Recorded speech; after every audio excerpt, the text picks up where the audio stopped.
Restons debout un petit instant maintenant pour prier. Combien de personnes ici ont une requête dans leur cœur? Vous voudriez que Dieu fasse quelque chose de spécial pour vous pendant cette convention. Maintenant, courbons la tête devant lui.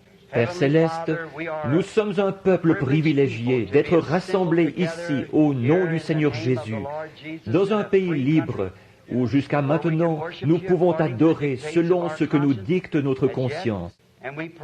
Et nous prions, Père, qu'il en soit longtemps ainsi. Et maintenant, puissions-nous profiter de ce grand privilège que nous avons. Puissions-nous mettre tout notre cœur dans la réunion de ce soir à t'adorer, pour qu'on puisse dire que Dieu était au milieu de nous ce soir, qu'il a béni son peuple. Sauve chaque âme perdue qui est ici ce soir, Seigneur. Et tous les rétrogrades puissent-ils revenir à la maison de Dieu. Je prie que tous les malades soient guéris, que les affligés marchent, que les aveugles voient, que les sourds entendent, que la louange et la gloire soient données à Jésus-Christ au milieu de son peuple. Que le souvenir en soit longtemps inscrit dans notre mémoire, Seigneur, parce que nous nous sommes rassemblés et que nous avons demandé ces bénédictions au nom de Jésus. Amen. Vous pouvez vous asseoir. Pour une raison ou pour une autre, quand j'arrive à l'auberge Ramada, en un sens, c'est toujours un peu comme de rentrer à la maison, parce que j'y suis tellement venu que je pense qu'ils doivent vraiment commencer à me connaître. Et j'en suis bien content, parce que j'ai trouvé un groupe de gens formidables à ces auberges Ramada. Celle de Tucson et celle-ci, les gens y ont été vraiment gentils avec nous, de nous permettre de faire ces réunions. Il n'y a pas longtemps, j'ai fait une de mes propres réunions à l'auberge Ramada et le gérant n'a même pas voulu que je paye la location de la salle. C'est vraiment gentil. Je m'en souviens quand je voyage dans différents pays aussi, là, des gens, ceux qui sont bons envers la famille de Dieu. Maintenant, depuis dimanche soir, ou plutôt depuis dimanche après-midi, nous avons passé des moments bénis dans le Seigneur, ou du moins, c'est mon cas à moi. J'ai passé des moments merveilleux à savourer ces bénédictions et la communion du Saint-Esprit et avec son peuple. J'aime garder à l'esprit qu'ensemble, nous adorons Dieu. Vous êtes un attribut de Dieu, une partie de Dieu, quand vous devenez un fils et une fille de Dieu. Et Dieu est en vous. Il veut accomplir sa volonté pourvu que vous le laissiez faire. Alors nous espérons ce soir que chaque personne oubliera les choses qui ont rempli ses journées, qu'on laissera tout cela de côté pour mettre notre cœur dans la réunion maintenant. Pas seulement ce soir, mais tout au long de la convention qui va suivre. Sans doute que beaucoup de délégués se sont rassemblés ici. Effectivement, je vois quelques personnes de plus sur l'estrade ce soir. On se rassemble en vue de la convention qui commencera demain. Et je demanderai aux gens qui sont ici, à cause des réunions de réveil que nous venons de faire, si vous le pouvez, j'aimerais que vous restiez pour la convention. Il y aura de très bons prédicateurs inscrits au programme. Un frère n'a pas pu venir, mais il y en aura beaucoup ici pour le remplacer. Moi-même, je veux être là pendant toute la convention pour savourer la communion fraternelle. Vous savez, nous montons sur l'estrade, nous les prédicateurs, et nous prêchons, et nous sommes toujours là à donner aux gens tout ce qu'il y a en nous. Une fois, j'ai prêché sur un sujet, sur ce que Jésus avait dit. Considérez le lys. Il ne travaille ni ne file. Cependant, je vous dis que Salomon, dans toute sa gloire, n'a pas été vêtu comme l'un d'eux. Et je vois que le lys doit croître jour et nuit, filer, travailler pour être radieux. Mais il n'en retire aucune bénédiction pour lui-même. Il s'ouvre et le passant respire son parfum. L'abeille va chercher le miel qu'il a au fond de lui. Tout ce qu'il a acquis au prix de son travail, il le donne. Et c'est le titre que je donne à mon message, Monsieur le révérend Lys. Alors, c'est un sujet assez bizarre. Mais c'est ça, les prédicateurs se donnent aux gens, et alors c'est bon de s'asseoir et d'écouter les autres. C'est comme de se chauffer près du feu. Nous aimons nous asseoir à la lueur de la flamme les uns des autres et nous réchauffer le cœur de l'évangile que nos frères prêchent aux gens. Et je suis reconnaissant d'avoir l'occasion de le faire. Et maintenant, J'espère que ce soir, Billy m'a dit qu'il avait distribué des cartes de prière, tout ce qu'il avait. Nous ne pourrions pas faire passer une ligne de prière sur cette estrade, même s'il le fallait. Voyez-vous, il faudrait que vous sortiez en faisant le détour par là, que vous traversiez un couloir sombre et que vous arriviez de ce côté. Vous buteriez contre toutes sortes de choses pour venir jusqu'ici. Ceux qui sont affligés et ceux qui sont infirmes seraient très mal en point d'avoir à faire comme ça. Mais nous ne savons pas ce que notre Seigneur pourrait faire. Il se peut qu'il descende directement au milieu de nous ce soir et qu'il guérisse tous ceux qui sont ici, toute maladie. Oh, j'aimerais mieux voir ça que toutes les lignes de prière que j'ai jamais formées dans ma vie. Juste de voir la souveraineté de Dieu descendre au milieu de ses enfants obéissants. C'est ce que j'aime toujours. Généralement, si on a un contact personnel avec les gens, par exemple, l'imposition des mains, il est possible, je ne pense pas qu'il y en aurait tant que ça qui le ferait, eh bien qu'ils disent « Tel prédicateur m'a imposé les mains, et gloire à Dieu ». En faisant comme ça, alors les gens regardent à ce prédicateur-là. Mais si on peut simplement se tenir ici, prêcher la parole, et laisser le Saint-Esprit guérir chacun, alors c'est absolument la grâce de Dieu, rien d'autre. Et alors, Dieu en reçoit toute la louange, toute la gloire, et il n'y a pas l'ombre de quoi que ce soit pour personne d'autre. C'est comme ça que dans ce ministère que j'exerce, la raison pour laquelle je ne réussis pas à atteindre beaucoup de personnes, à moins... Bon, hier soir, nous avons essayé de prier pour le plus de gens possible. Mais quant à l'imposition des mains, c'est généralement le soir, peut-être que le Saint-Esprit pourrait tout simplement venir au milieu de nous et commencer à se manifester, à se révéler parmi nous. Et c'est comme ça, je pense, que c'est réel. Quand il peut, disons, agir par souveraineté, voyez-vous, moi, je ne peux pas dire cet homme-ci, ou cette femme-ci, ou cet enfant-là. Voyez-vous, c'est le Saint-Esprit qui se déplace dans la salle et qui parle à celui à qui il veut parler. Voyez-vous, ça, c'est souverain. Et alors, c'est comme ça que la connaissance vient, parce que c'est une promesse de Dieu. Et c'est comme ça que la connaissance de Dieu vient dans sa souveraineté et que sa présence aussi descend parmi nous. Nous devrions le voir et nous réjouir. Et peu importe, vous dites, eh bien, j'avais une main infirme, j'étais là hier soir, je ne vais pas mieux. Ça n'a absolument aucun rapport. Pour vous, c'est déjà terminé. Vous ne regardez pas votre main à ce moment-là, vous regardez une promesse. Voyez-vous ? Par conséquent, vous ne pouvez pas dire, eh bien, frère un tel n'a pas prié la prière de la foi, ou telle et telle personne. C'est la présence du Seigneur qui vous a donné la foi, voyez-vous? Et alors, il a envoyé sa parole et les a guéris. Maintenant, hier soir, j'ai encore manqué à ma promesse. Je vais vraiment essayer de la tenir ce soir, si je peux. Bon, quelqu'un disait, vous ne vous êtes pas tenu à votre sujet hier soir. Non, je ne m'y suis pas tenu, parce que, je vais vous dire pourquoi. J'avais l'intention de prêcher sur un sujet, je ne me souviens plus exactement quoi maintenant, mais Dieu riche en miséricorde. Et je me suis mis à essayer d'expliquer ce que Paul avait dit là, quand il avait dit, nous qui, autrefois, à un moment donné, à un autre moment que maintenant, nous étions morts par notre péché et par nos offenses. Dieu nous a vivifiés, rendus à la vie. Bon, voyez-vous, avant que quelque chose puisse être vivifié, il faut qu'il y ait quelque chose là pour le vivifier. C'est exact.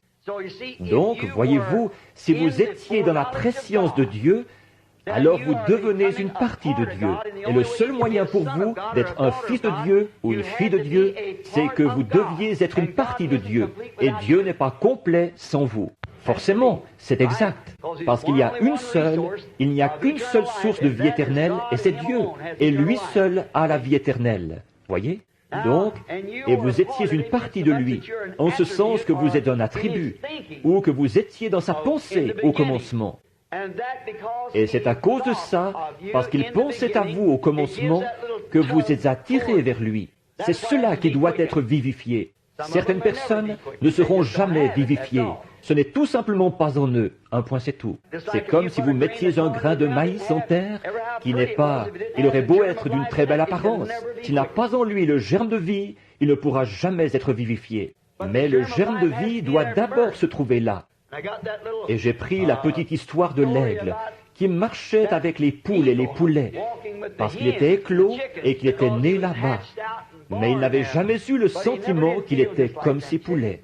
Et vous savez, quand sa maman est passée et qu'elle a poussé son cri, il a entendu une voix qui lui plaisait vraiment beaucoup. Parce que, souvenez-vous, il était un aigle dès le départ. Tout ce qu'il lui fallait faire, c'est de se retrouver, de trouver sa place. Et c'est comme ça pour chaque croyant.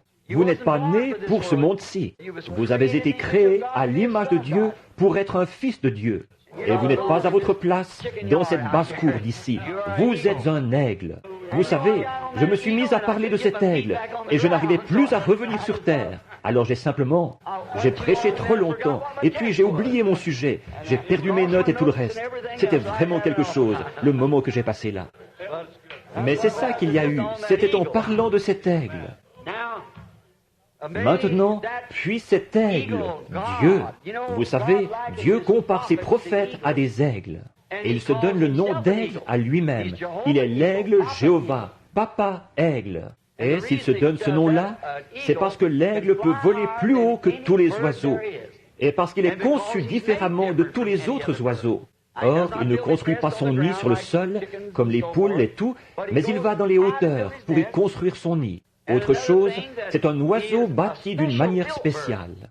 Bon, si un faucon ou un corbeau ou une buse ou n'importe quel autre oiseau essayait de le suivre dans les cieux, il se désintégrerait. Il n'est pas conçu pour ça. Il faut être quelqu'un de spécial pour monter là-haut. Ses plumes sont fixées plus solidement que tous les autres oiseaux. Et son œil est plus perçant que celui de tous les autres oiseaux. Et plus il monte haut, plus il peut voir loin. Eh bien, certains oiseaux, quand ils arrivent à la hauteur où ils devraient être, ils sont myopes comme une taupe. Et c'est pareil pour... Eh bien, quand ils se détachent de leur credo, alors ils ne savent rien là-dessus. Les jours des miracles sont passés. Pourquoi? Ils ne peuvent pas le voir. Mais les aigles peuvent monter jusque dans les cieux, et jusque dans les cieux du ciel, là-haut. Ça sert à quoi de monter jusque-là si vous ne pouvez pas voir? Oh, je suis si heureux d'être l'un d'entre eux et de m'associer maintenant avec tout un nid rempli de ces aigles. Prenons dans l'Ancien Testament le livre des Proverbes, écrit par Salomon, l'un des hommes les plus sages du monde, après notre Seigneur Jésus. Mais lui n'était pas tout à fait comme Salomon,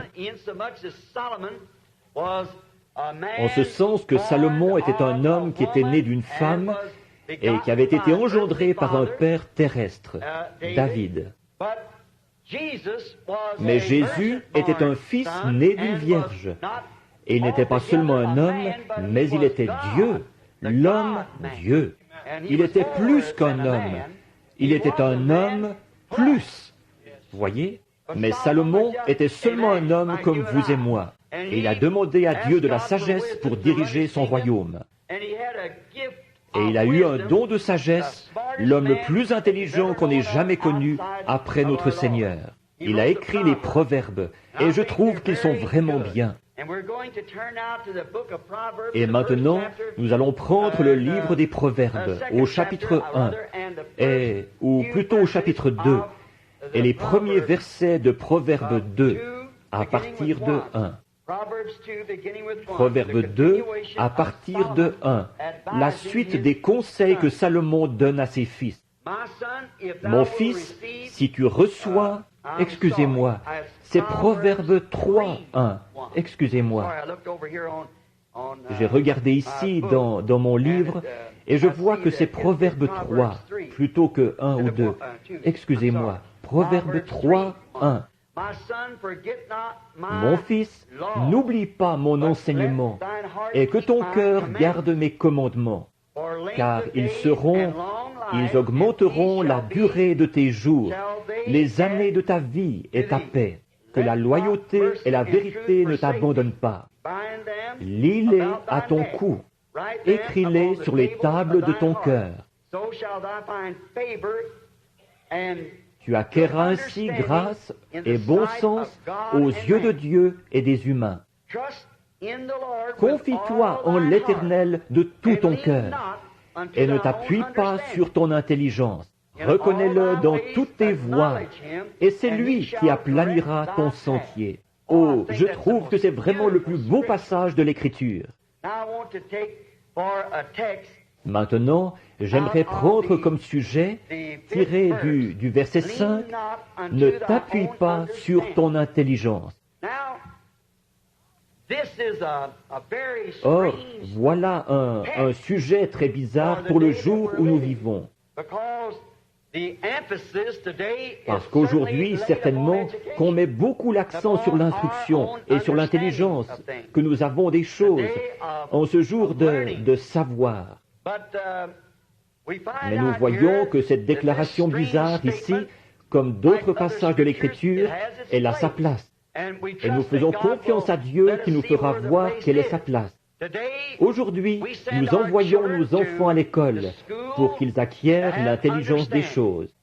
Une fois l'école primaire terminée, nous les envoyons à l'école secondaire pour qu'ils aient une meilleure intelligence côté connaissance. Et une fois ces études-là terminées, certains enfants ont même la chance d'aller à l'université. Ils vont à l'université pour parfaire leurs études et leur intelligence côté connaissance. C'est ce qu'on exige d'eux. Souvent, pour obtenir un emploi, il faut avoir fait au moins des études secondaires ou des études supérieures et tout. Pourtant, le sage Salomon nous a dit de ne pas nous appuyer là-dessus, pas sur notre propre intelligence. Ne recevez pas vos instructions de ces choses-là. C'est parce que nous nous demandons pourquoi il dirait une chose pareille. C'est parce que, généralement, notre intelligence contemporaine correspond généralement à la sagesse de l'homme, laquelle est contraire à la parole de Dieu. Je pense que le conseil que Salomon essayait de donner à ses fils, ce n'était pas d'être illettrés, mais de ne pas s'appuyer sur leur intelligence. Et je trouve que ce serait une bonne exhortation pour aujourd'hui de dire à nos fils, à nous et aux fils de Dieu, qu'il n'y a pas de mal à s'instruire. Il n'y a rien contre ça. Mais quand cette instruction est contraire à la parole de Dieu, alors appuyez-vous sur la parole et laissez tomber votre instruction, voyez-vous, à cause de la parole. L'instruction va vous servir, va vous donner un bon emploi, vous serez probablement bien vu des gens intellectuels, mais il n'y a pas de mal à ça. Ça vous aidera probablement beaucoup, ça vous aidera du côté financier et du côté de vos moyens d'existence. Vous vivrez peut-être un peu mieux à cause de ça. Mais souviens-toi d'une chose, mon fils, tu devras mourir. Peu importe toutes les études que vous avez pu faire, toute la culture que vous avez pu acquérir, vous devrez quand même affronter la mort, parce qu'il est écrit que l'homme doit mourir, après quoi vient le jugement. Et Dieu, quand la mort, ce n'est pas si grave, mais de passer en jugement, c'est ça qui est grave. Bon, vous pouvez mourir, mais après quoi vient le jugement. Et Dieu ne va pas vous demander combien d'études vous avez faites quand vous étiez sur terre, combien de connaissances vous avez acquises. Si vous avez obtenu votre licence en lettres ou le diplôme que vous avez bien pu avoir, même en tant que prédicateur, ce n'est pas là-dessus qu'on vous demandera des comptes. Mais on vous demandera des comptes sur ce que vous avez fait, de ce que vous compreniez de la parole de Dieu. Ce sera ça l'exigence. En effet, votre instruction, c'est bien, mais la parole de Dieu, c'est la vie. Ma parole est vie. Et de la connaître, c'est la vie. Et il a dit, de le connaître lui, il est la parole. Alors, vous ne pouvez le connaître que par la parole, car il est la parole. Et c'est le seul moyen pour vous de le connaître, c'est par sa parole. Quelqu'un pourrait se présenter là et dire, ceci c'est Dieu, ou ça c'est Dieu, ou ceci c'est Dieu, ou ceci c'est juste, et ça c'est juste. Mais nous revenons à la parole qui est la vérité. La parole, c'est exactement comme l'étoile polaire. C'est une vraie étoile. Peu importe de quel côté le monde peut flotter, l'étoile polaire est centrée par rapport à la Terre. Vous réglez votre boussole en fonction de l'étoile polaire. Celle-ci est toujours au centre par rapport à la Terre. Les autres étoiles se déplacent avec le monde, mais l'étoile polaire reste stable. Or, la boussole, c'est le Saint-Esprit. Et votre poteau d'attache, ce serait l'étoile polaire. Alors le Saint-Esprit vous dirigera toujours vers la parole. Le Saint-Esprit ne vous conduira jamais vers quoi que ce soit d'autre que la parole de Dieu. Alors comment un homme pourrait-il accepter un credo alors que c'est contraire à la parole et continuer quand même à prétendre avoir le Saint-Esprit? Le Saint-Esprit vous dirigerait dans une direction opposée à celle-là. Il faut le Saint-Esprit pour que lui vous dirige vers la parole, car il est la parole. Il est la parole, et il peut seulement, de même que l'aiguille aimantée de la boussole peut seulement se diriger vers le pôle Nord, qu'elle peut seulement être attirée dans cette direction-là. Ainsi, comme le Saint-Esprit est l'auteur de la parole, que c'est lui qui l'a écrite, et que c'est lui qui la vivifie, comment peut-il diriger la personne vers quoi que ce soit d'autre que la parole? Alors, quand quelqu'un prétend avoir le Saint-Esprit, et qu'ils acceptent quelque chose qui est contraire à la parole, on peut voir par là que ce n'est pas le véritable Saint-Esprit qu'ils ont. Voyez? Il se pourrait que ce soit un esprit, ça. Je ne dis pas le contraire. Mais ce n'est pas le Saint-Esprit de Christ. Maintenant, vous savez, très souvent les gens prennent les esprits les uns des autres. Et alors, avec ça, ils pourraient être dirigés, disons, un groupe d'hommes vers une certaine chose, mais ils ne seront pas dirigés vers Christ. Mais le Saint-Esprit, lui, il dirige toujours vers Christ, et Christ est la parole. C'est ce que nous voyons très clairement dans la Bible. Enfin, moi je le vois. Il se pourrait peut-être que je me trompe, mais dans ma façon de voir, mais je ne pense pas. À cause de ceci, ne t'appuie pas sur ta propre intelligence des choses. Si vous vous appuyez sur votre propre intelligence, alors forcément que vous sortirez du bon chemin. Vous ne pouvez pas vous appuyer sur l'intelligence de personne d'autre quand il est question de la vie. Pour trouver la vie, vous devez vous appuyer sur la parole. C'est elle, la vie. C'est ce que nous voyons dès le commencement. Il nous est montré très clairement, dès le commencement, que Dieu a donné à sa première famille sur terre sa parole, pour qu'elle en vive. Elle devait vivre uniquement de sa parole. Bon, ce n'est pas en mangeant de la nourriture et tout, mais c'est de sa parole qu'il devait vivre éternellement. Et tant qu'il restait fidèle à la parole, il vivait éternellement. Mais dès qu'un petit bout de phrase de cette parole a été mal placé, toute la chaîne a été rompue et l'espèce humaine a été précipitée dans la mort. Voyez, maintenant remarquons, Ève, qui était sans doute une personne intelligente, la première qui est venue directement d'Adam, lequel était le Fils de Dieu. Et Ève, certainement que, comme elle se trouvait dans cette position-là, où il n'y avait pas eu de péché, aucune place pour le péché, certainement qu'elle devait avoir une conception merveilleuse de ce que Dieu était. En effet, tous les après-midi, elle et son mari se promenaient dans la fraîcheur du jardin, le soir, et ils parlaient avec Dieu, face à face.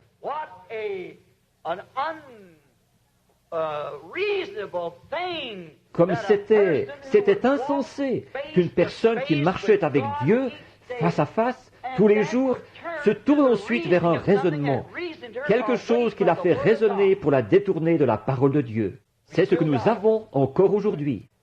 Un raisonnement peut si facilement les détourner de la parole de Dieu. Après qu'ils ont été assis dans la présence de Dieu, ils voient la parole de Dieu qui est prêchée, la parole de Dieu qui est manifestée. Des ivrognes et des pécheurs qui viennent à l'autel et se convertissent, qui deviennent de nouvelles créatures en Christ. Des gens de mauvaise vie qui sont transformés en dames et en gentlemen. Et ensuite, ils se détournent de cette chose bénie qui les a conduits à cette vie-là. Et ils se pervertissent en s'appuyant sur un credo quelconque pour être plus populaires ou pour s'intégrer dans ce qu'ils appellent une meilleure classe de gens. Voyons, vous êtes dans la meilleure classe qui existe, des fils et des filles de Dieu. Eh bien, moi, je préfère cette compagnie-là à celle de tous les rois et de tous les potentats et tout le reste. Pour moi, rien ne vaut ce groupe de gens humbles. Ils auront beau ne pas savoir distinguer leur droite de leur gauche. Tant qu'ils connaissent Dieu, qu'ils l'aiment et qu'ils le servent, à mon avis, ce sont eux les célébrités du ciel. Oui, monsieur.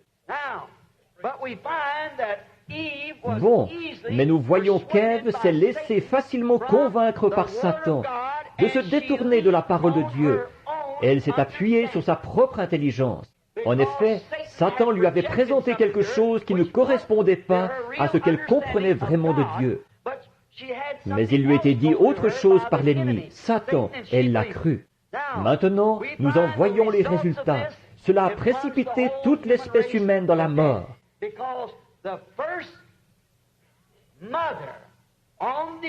Parce que la première mère sur terre s'est appuyée sur sa propre intelligence, quelque chose de contraire à la parole de Dieu.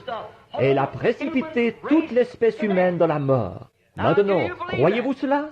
C'est la parole. Eh bien, la femme est toujours le type de l'Église dans la Bible, c'est la femme. Et aujourd'hui, une Église peut accepter une série de dogmes ou de credos et précipiter toute l'assemblée dans la séparation d'avec Dieu. Ces gens qui adoptent ces choses plutôt que la parole de Dieu, ils sont exactement comme Ève.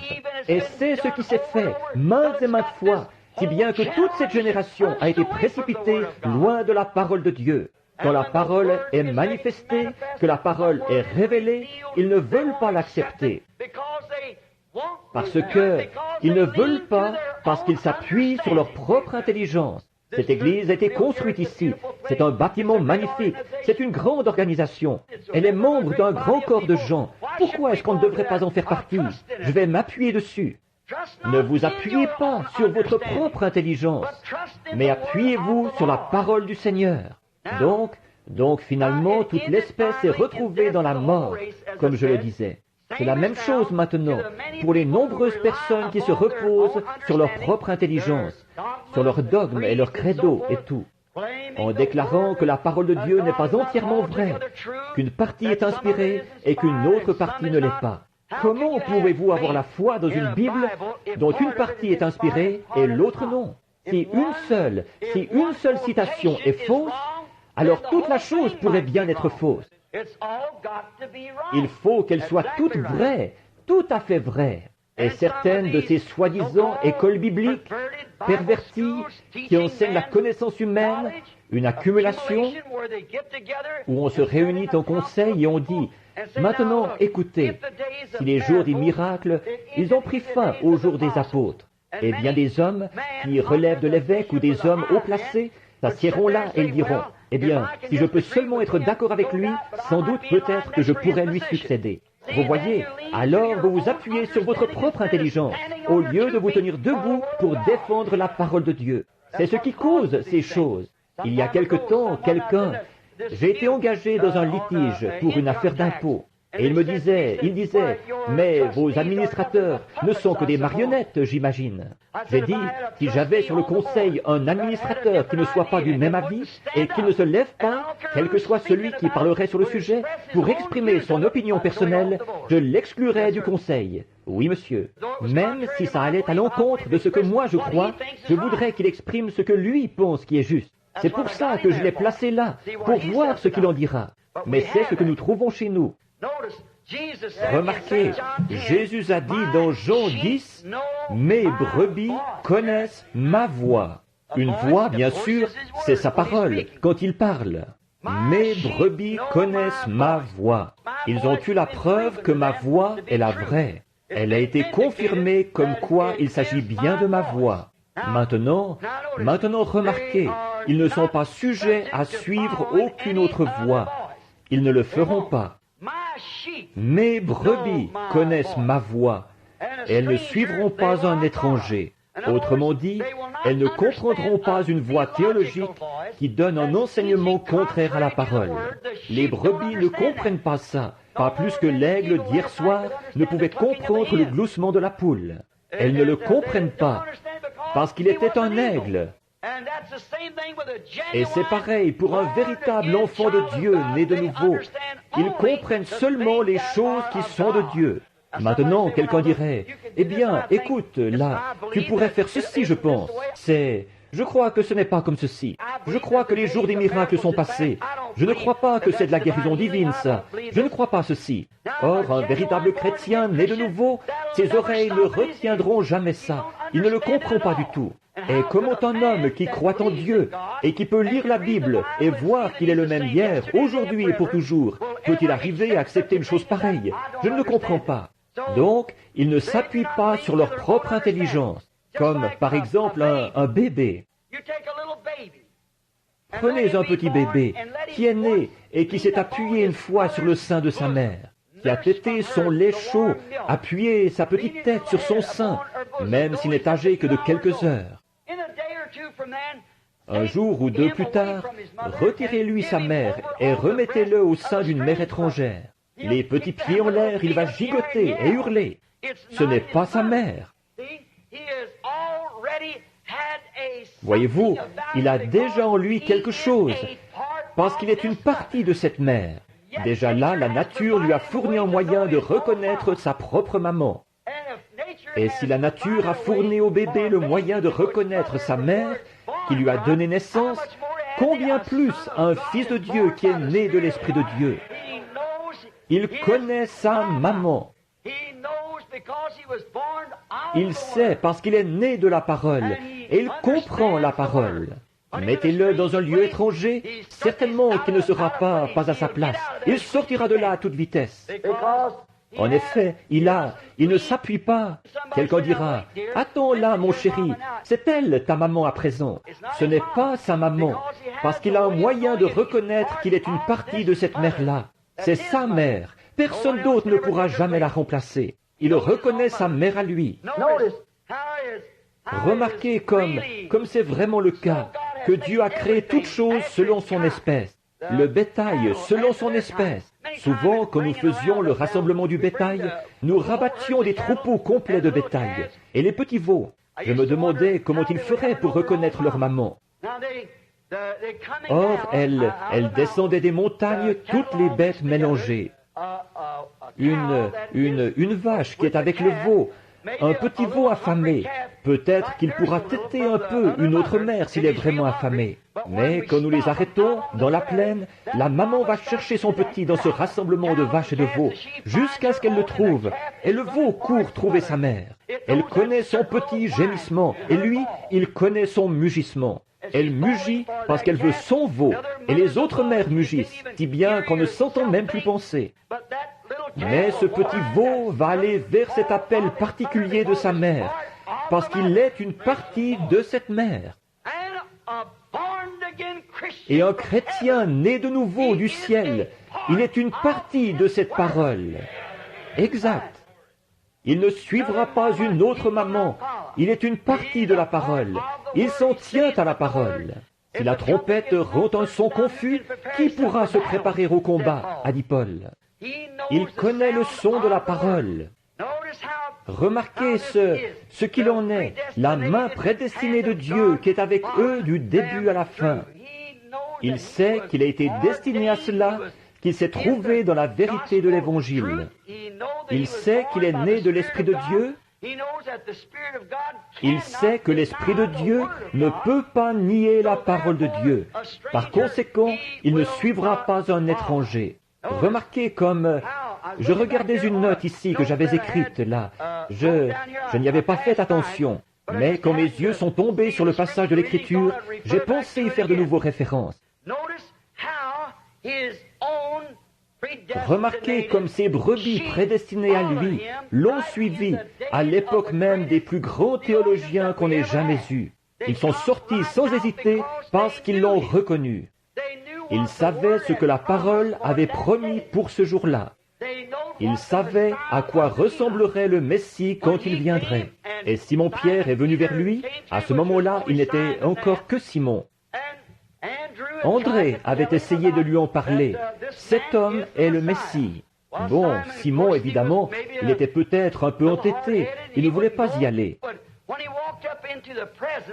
Mais quand il s'est avancé jusque dans la présence de Jésus, quand Jésus a dit, « Tu t'appelles Simon, et tu es le fils de Jonas », Or, nous savons que Jésus a dit à ses apôtres qu'il les connaissait, et avant la fondation du monde, ils étaient les attributs de ses pensées. Par conséquent, comme cette semence reposait en lui, et qu'il savait que la parole l'avait annoncé, et que la promesse avait été faite que le Messie serait un prophète. Quand il a vu cela, la pêche s'était terminée pour lui. Il a su alors qu'il allait déposer ses filets, parce qu'il allait devenir pêcheur d'hommes. En effet, or d'autres personnes s'étaient tenues là. Elles avaient vu la même chose être faite, et pour elles, l'affaire était classée. C'était un mauvais esprit. C'étaient les théologiens. C'est parce que ça ne correspondait pas à ce qui leur plaisait comme enseignement théologique. Et ils l'ont rejeté, parce qu'ils s'appuyaient sur leur propre intelligence des choses, celle de leur docteur. Alors que Jésus-Christ était venu, accomplissant la parole promise, ils étaient trop aveugles pour le voir. Ils se sont appuyés sur ce que les sacrificateurs disaient et sur ce que l'Église disait, plutôt que sur ce que Dieu disait. Or Jésus les a réprimandés à cause de ça. Il a dit, « Sondez les Écritures, car vous prétendez avoir en elles la vie éternelle. Ce sont elles qui rendent témoignage de moi. Ces Écritures que je vous demande de sonder, elles vous disent qui je suis. » Mais ils ne voulaient pas s'appuyer sur ce que la parole disait. Ils s'appuyaient plutôt sur leur intelligence de ces choses. Ils s'appuyaient sur leur propre intelligence. Et l'Écriture nous dit qu'ils étaient voilés. Le voile de leur propre théologie les avait aveuglés. Vous dites, « Frère Branham, où voulez-vous en venir? Voici où je veux en venir. » Cette chose-là est en train de se passer de nouveau. C'en est au point où des hommes et des femmes et des gens vont s'appuyer sur une certaine église à laquelle ils ont adhéré et dont ils font partie. Peu importe ce que la parole de Dieu en dit, ils continuent carrément là-dedans en s'appuyant sur leur propre intelligence et en ne tenant aucun compte de la parole de Dieu, comme si elle n'avait jamais même été écrite. C'est une semence de vie humaine qui n'a pas été fécondée. La vie physique est là, mais il n'y a pas de vie spirituelle à l'intérieur qui puisse être vivifiée. Le voile couvrait leur visage. Maintenant, remarquez, ils avaient leur propre concept de ce que Dieu devrait être. Ils avaient leurs propres idées de ce que le Messie devrait être. Mais la parole disait ce que le Messie devrait être. Alors, voyez-vous, ils avaient leur propre intelligence de ce qu'il serait. Sans doute que le souverain sacrificateur disait, « Tous mes sacrificateurs, vous qui relevez de moi. Maintenant, quand le Messie viendra, nous avons construit un grand temple ici. Nous avons fait tout ceci. » Et la Bible dit qu'il entrera soudainement dans son temple et toutes ces choses. Quand il le fera, le Messie viendra directement ici et il se fera connaître au milieu de nous. Il dira, « Je suis le Messie. Je suis arrivé. Je suis ce Messie que vous attendiez. » Eh bien, quand il est effectivement venu, il est venu d'une manière tellement différente de l'idée qu'il s'en était faite qu'ils ne l'ont pas reconnu. Ils n'ont pas su qui il était. Mais que se serait-il passé si un hypocrite s'était présenté là et qu'il avait dit « Je suis le Messie, je suis le docteur un tel », il l'aurait accepté. Mais quand on est venu vers un homme qui était né d'une naissance douteuse, qui n'avait reçu aucune instruction dans aucune école qu'il aurait fréquentée, il n'avait aucune expérience de séminaire, aucune carte de membre,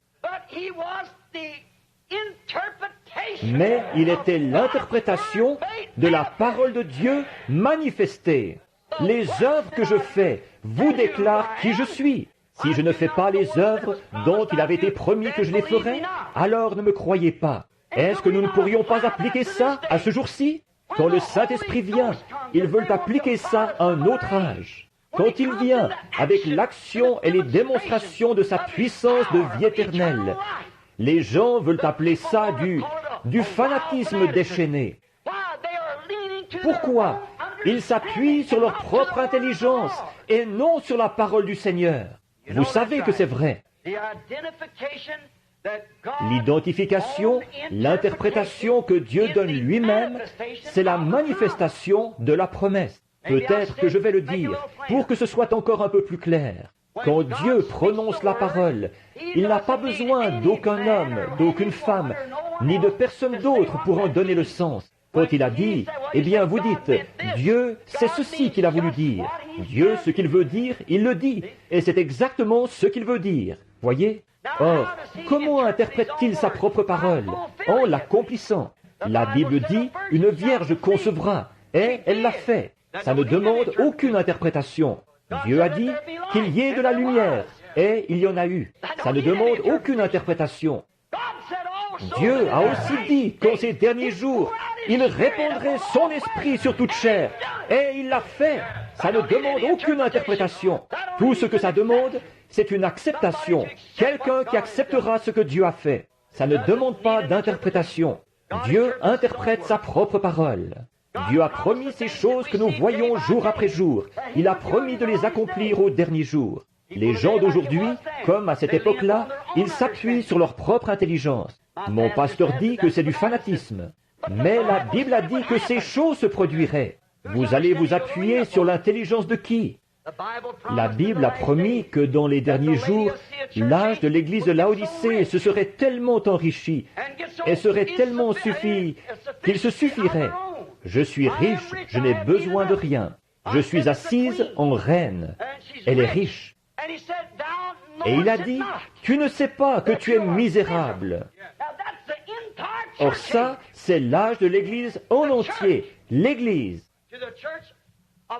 À l'Église de Laodicée, tu es nu, aveugle, pauvre, misérable, et tu ne le sais pas. Assise au milieu de ses richesses, des dizaines de milliers et de milliers de membres, les richesses du monde dans sa main, presque.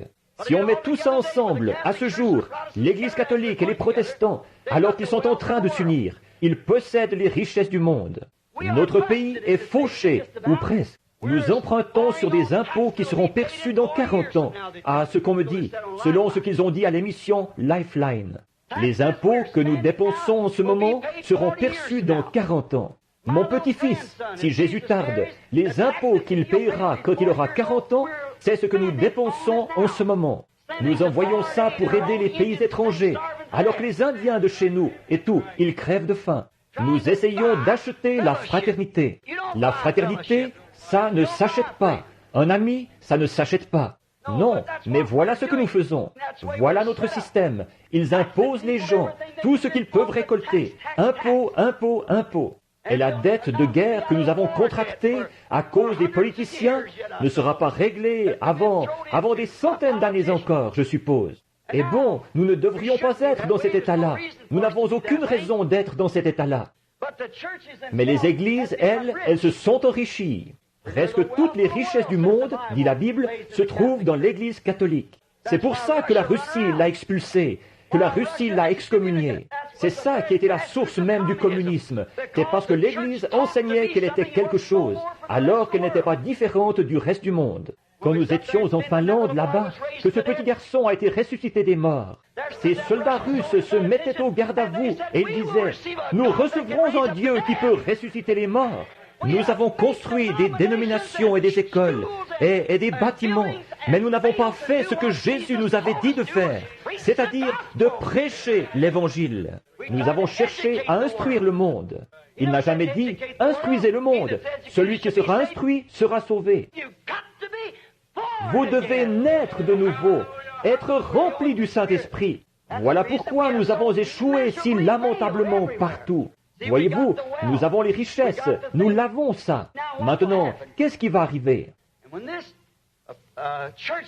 Quand cette Église, le Conseil mondial des Églises, se réunira, ne pouvez-vous pas voir qui sera à la tête? Vous, les méthodistes et les presbytériens, ne pouvez-vous pas comprendre ça? Et les autres, même les pentecôtistes?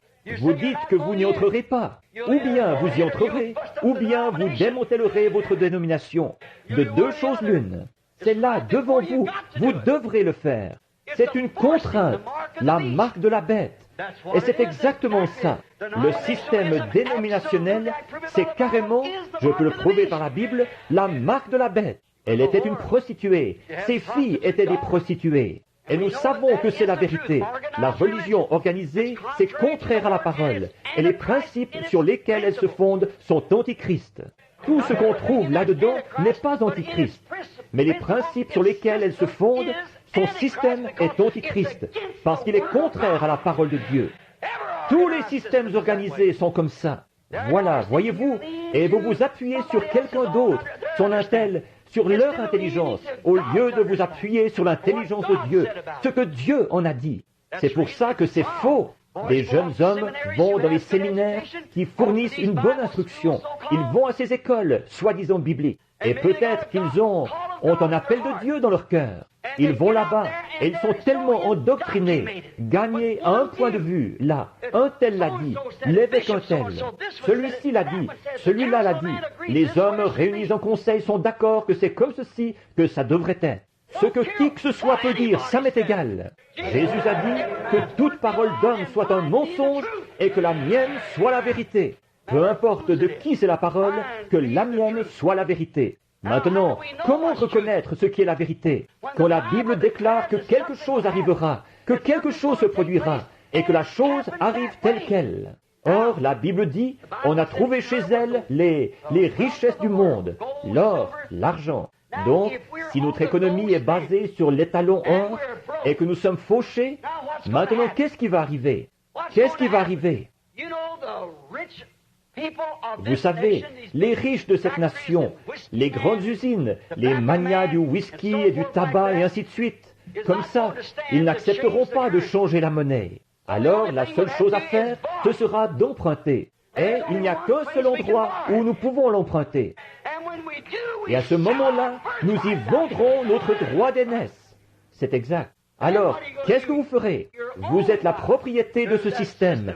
Il n'y a plus rien à faire.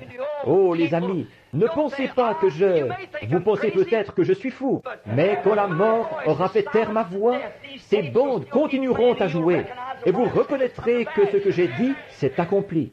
Je serai la personne la plus insensée de prendre la position que j'ai prise, d'aller jusqu'à m'élever contre cette chose-là.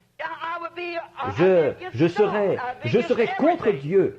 Je serai contre tout ce qui est de Dieu. Si faisais erreur dans mes opinions et dans mon appel, la chose serait contre Dieu. Mais si j'ai pris cette position-là, c'est parce que je le vois ici dans la parole. C'est la parole de Dieu. Et puis j'en vois la confirmation, la vérité en être démontrée. Voilà l'interprétation que Dieu donne de sa parole. L'interprétation que Dieu donne lui-même de sa parole, c'est sa façon de la confirmer et d'en établir la vérité. Pourquoi les pharisiens étaient-ils aveugles? Qu'est-ce qui les rendait si aveugles? C'est parce qu'ils refusaient d'accepter la révélation ou la confirmation de la parole. Et c'est pour ça aujourd'hui que les églises sont aveugles. C'est parce qu'elles refusent d'accepter la révélation, alors même que la confirmation est donnée. Bien que la parole le dise, que c'est révélé et que c'est ensuite démontré, elles refusent quand même de l'accepter. C'est pour ça que jusqu'à ce jour, les Juifs refusent de l'accepter. Vous ne pouvez pas leur parler de Christ, parce que le voile couvre encore leur visage. Ils sont aveuglés. Et l'Église, vous ne pouvez pas leur parler du plein évangile et de la puissance de Dieu.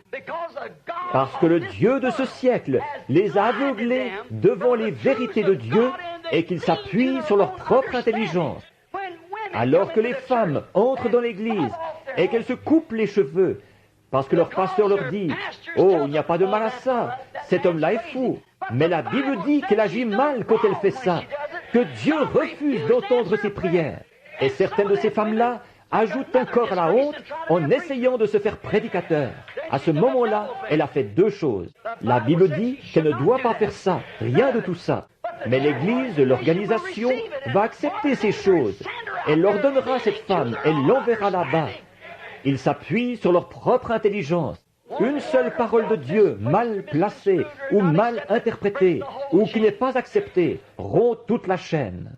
L'homme ne vivra pas de pain seulement, mais de toute parole qui sort de la bouche de Dieu. Comment se fait-il que vous, les femmes, vous m'entendez prêcher contre ces choses, contre le port des shorts, et le maquillage, et ces coiffures à cheveux courts, et toutes les choses du genre? Et puis, chaque année, quand je reviens, vous êtes encore assis là, dans le même état. C'est parce que vous vous appuyez sur votre propre intelligence plutôt que sur la parole du Seigneur.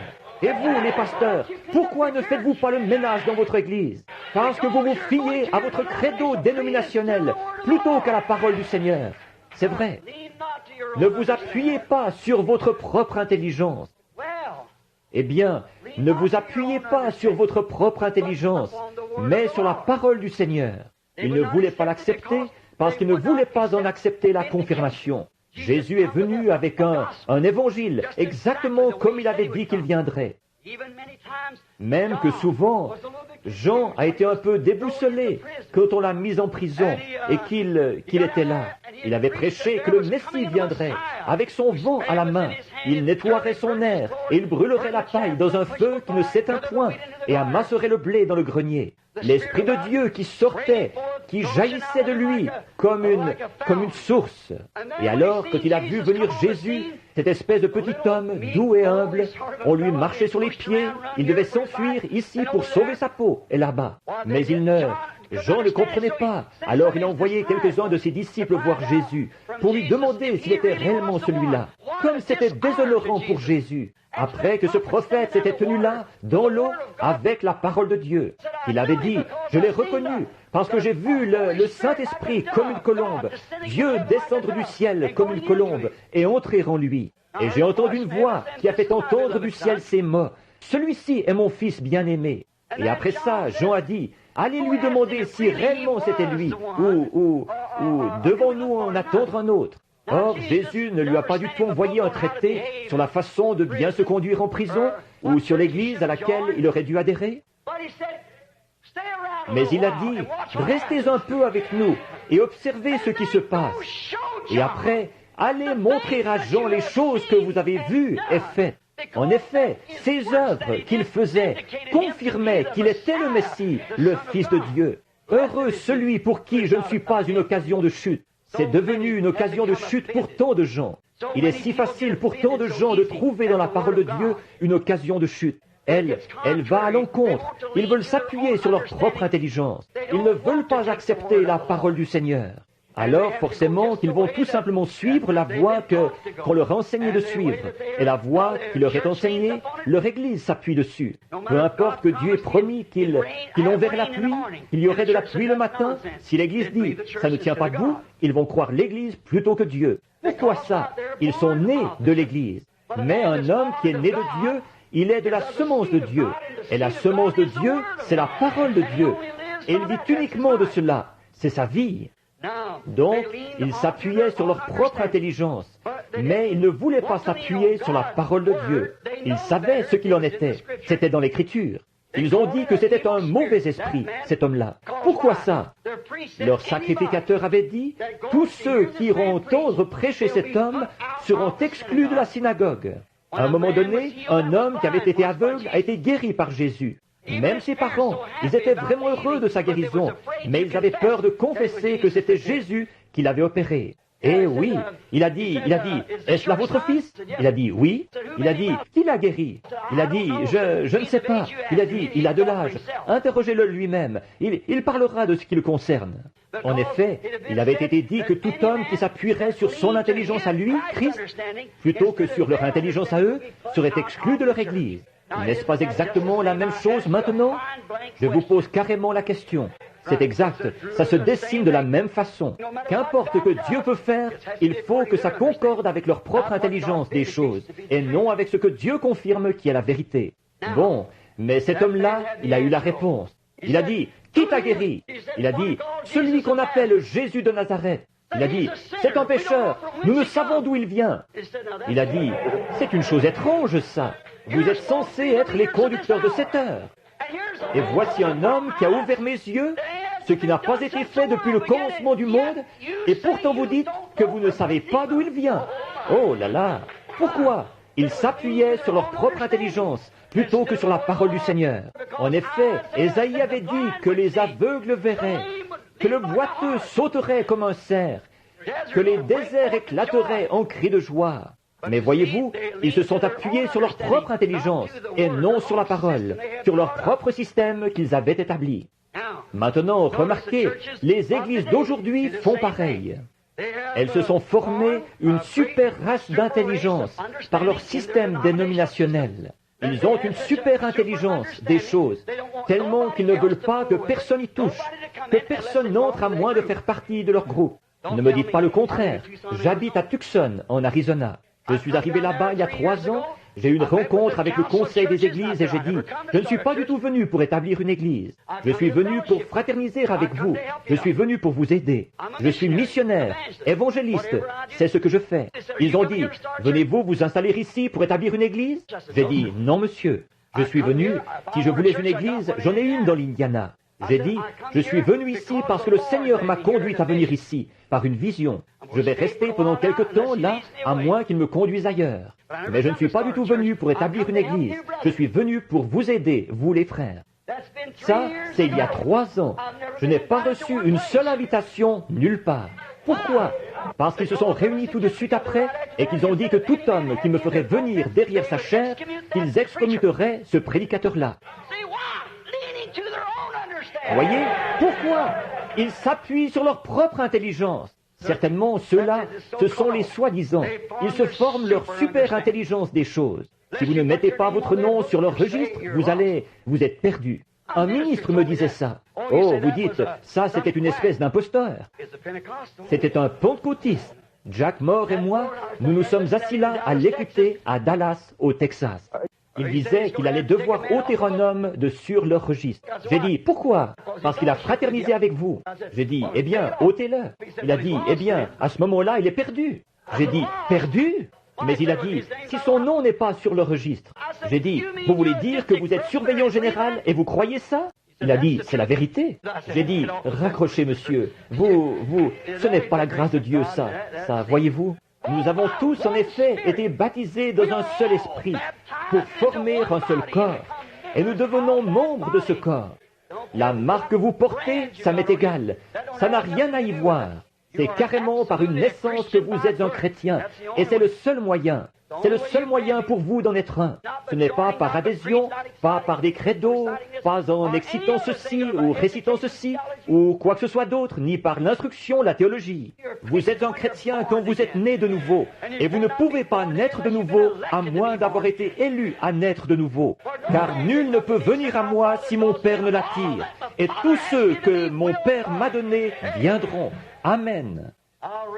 Je le ressusciterai au dernier jour. Ces grandes soi-disant écoles bibliques que nous avons, elles s'appuieront sur leur propre savoir. Oh là là! Qu'importe ce que dit la parole, ils peuvent se l'expliquer tellement clairement, à eux-mêmes, se le faire croire à eux-mêmes et le faire croire à ceux de leur espèce. Que les jours des miracles sont passés. Un prophète, les prophètes, les apôtres, ça n'existe pas. Des dons de guérison et tout ça, ça n'existe pas. Toutes ces choses ont pris fin au jour de la Bible. Ils peuvent se faire croire ça. Vous savez, la Bible dit que vous pouvez croire un mensonge et être damné à cause de ça. Voyez-vous, c'est l'exacte vérité. Ils se forment, qu'importe ce que dit la parole de Dieu, ils s'appuient sur leur propre intelligence. Ils s'appuient dessus, ils y croient, ils pensent que c'est la vérité. Vous pouvez croire le même mensonge maintes et maintes fois, si bien qu'à un moment donné, pour vous, ce sera la vérité. C'est exact. Mais comment savoir si c'est la vérité ou pas? Dieu en démontre la vérité, parce que c'est dans sa parole et qu'il la confirme. Il en donne lui-même l'interprétation. Comment font-ils pour en arriver là? Ils le font à cause de leur culture, de leur instruction, de l'intelligence des choses qui leur est inculquée par ce diplôme, leur doctorat et tout, tel séminaire qu'ils ont fréquenté et où ils ont appris ces choses. Mais regardez, mes amis, écoutez. Nulle part dans la Bible, il nous est demandé de comprendre. Il ne nous est pas demandé de la comprendre, il nous est demandé de la croire. La croire par quoi? Par la foi. Si vous la comprenez, alors cela annule la foi. Vous ne pouvez pas la comprendre, mais vous la croyez quand même. Si je pouvais comprendre Dieu, je n'aurais pas besoin de croire Dieu. Je ne comprends pas Dieu. Personne ne comprend Dieu. Je ne peux pas comprendre la parole de Dieu, mais je l'accepte, je la crois. Il ne m'est pas demandé de la comprendre. Je n'ai fréquenté aucun séminaire, toute cette grande intelligence, ce que l'homme connaît là-dessus. Tout ce que je sais, c'est que la Bible dit que Jésus-Christ est le même hier, aujourd'hui et pour toujours. Et c'est dans cette catégorie-là que je m'attends à le trouver. Je sais ce qu'il a promis de faire aujourd'hui. Je m'attends à ce qu'il le fasse, et il le fait. C'est exact. Il a promis la grâce, je m'attends à la recevoir, et je l'ai reçue. Il a promis la guérison, j'y crois, je l'ai accepté, et je l'ai reçue. Maintenant, je ne veux pas prendre trop de votre temps, mais je voudrais vous demander une chose. Si vous voulez être patient avec moi pendant un instant, de considérer quelques-uns de ceux qui ne se sont pas appuyés sur leur propre intelligence. Des personnages de la Bible, juste quelques-uns, qui ne se sont pas appuyés sur leur propre intelligence, qui n'ont pas tenu compte de l'intelligence que leur âge avait de ces choses. Prenons par exemple Noé. Noé a vécu à une époque de grandes recherches scientifiques. C'est probablement au jour de Noé qu'ils ont construit les pyramides, ce qu'ils ne pourraient pas refaire aujourd'hui. Nous n'avons pas ce qu'il faut pour le faire maintenant, ce qu'il faut pour lever ces gros blocs de pierre jusqu'à cette hauteur-là. Ils n'y arriveraient pas aujourd'hui. À cette époque-là, ils avaient un genre de produit chimique qu'ils ajoutaient à la teinture, et les vêtements ont gardé leur aspect naturel jusqu'à aujourd'hui. Ils avaient un liquide d'embaumement qui leur permettait de faire une momie. Nous n'arriverions pas à en faire une aujourd'hui, même s'il le fallait. Nous, de nombreux arts se sont perdus. L'époque où il a vécu dans un âge scientifique habile. Jésus en a parlé, il a dit qu'un âge comme celui-là réapparaîtrait avant son retour. Car ce qui arriva du temps de Noé. Bon, vous êtes prêts à croire ça, n'est-ce pas? Croyez-vous que Jésus l'a dit? Croyez-vous que nous sommes revenus à cet âge-là? Or ça, c'est dans le livre de Luc, au chapitre 17 et le verset 29. Maintenant, dans Luc 17:30, il a dit, « Et ce qui arriva du temps de Lot, quand l'ange du Seigneur, or il lisait la même Bible que nous, et quand il retournait en arrière pour voir quel genre d'époque c'était, avant la pluie de Noé, retournez en arrière pour voir quel genre d'époque c'était, avant que le monde ait été détruit du temps de Lot. Voyez ce qu'il en était, et vous verrez de quoi Jésus parlait. Du temps de Noé, les hommes mangeaient, buvaient, se mariaient et mariaient leurs enfants. Et ils ne se doutèrent de rien jusqu'à ce que Noé entre dans l'arche, que le déluge vienne et les emporte tous. Du temps de Lot, juste avant que le feu consume le monde des nations, les sodomites, il y avait des homosexuels, des perversions et tout dans le monde. C'était un Los Angeles contemporain. Non seulement un Los Angeles contemporain, mais une réplique des États-Unis. Non seulement des États-Unis, mais du monde. Certainement que ça l'était. De la perversion. Les hommes avaient perdu leur source naturelle de vie et l'intelligence naturelle qui leur avait été inculquée par le bon sens. Ils s'étaient pervertis à cause d'un mauvais esprit qui avait modifié tout le cours de leur vie naturelle. Et ils étaient possédés d'esprits démoniaques. Si ce n'est pas là la description du temps de Noé, je ne sais pas ce qui le sera. Et du temps de Lot, je veux dire. Du temps de Noé aussi. Ils mangeaient, buvaient, se mariaient leurs enfants. Les tribunaux de divorce se remplissaient et tout. C'était exactement comme ça. Mais souvenez-vous, avant que le monde soit détruit, Abraham a été envoyé sur la face de la terre et il a reçu la promesse qu'il aurait un fils. Et Abraham a rencontré Dieu à plusieurs étapes. Un type de l'Église qui a rencontré Dieu. Mais juste avant la destruction et le retour du Fils promis, ou plutôt sa venue, la venue du Fils qui avait été promis, Dieu est descendu et il s'est manifesté dans une chair humaine, dans un homme, 3 hommes. Ils sont venus voir Lot. D'abord, ils sont venus à Abraham et ils se sont assis. Le nom d'Abraham avait été changé d'Abraham à Abraham, de Sarai à Sarah. Et cet homme, celui qui parlait, Elohim, quand il est venu lui parler, qu'est-ce qu'il a dit? Il a dit, « Où est ta femme, Sarah ?» Il a dit, « Elle est dans la tente derrière toi. » Il a dit, « Je te visiterai à la période de la vie. » Et elle a ri dans la tente derrière lui. Et il a dit, « Pourquoi Sarah a-t-elle ri ?» Voyez? Or, il aurait ôté la vie à Sarah sur le champ pour avoir ri de sa parole. Mais il ne pouvait pas le faire parce que Sarah était une partie d'Abraham. Et aujourd'hui, Jésus a dit dans Luc au chapitre 17 et au verset 30, « Ce qui arriva du temps de Lot arrivera de même au temps de la fin, quand le Fils de l'homme. » Maintenant, souvenez-vous, Fils de l'homme, c'est un prophète. Jéhovah a appelé Ézéchiel fils de l'homme. Jésus est venu avec 3 noms. Fils de l'homme, fils de David, fils de Dieu. Il se donnait le nom de fils de l'homme pour que les gens comprennent, parce qu'il était ce prophète que le Seigneur Dieu devait susciter. Maintenant, remarquez, ensuite, il a promis quoi? Que le Fils de l'homme se révélerait de nouveau juste avant ce temps-là, avant le feu. Et ce signe-là a été le dernier qu'Abraham a vu avant l'arrivée du Fils promis. Et il est redevenu un jeune homme, et elle, une jeune femme. Avant, maintenant remarquez, c'est précisément ce que dit l'Écriture. Maintenant, nous devons nous attendre à ça.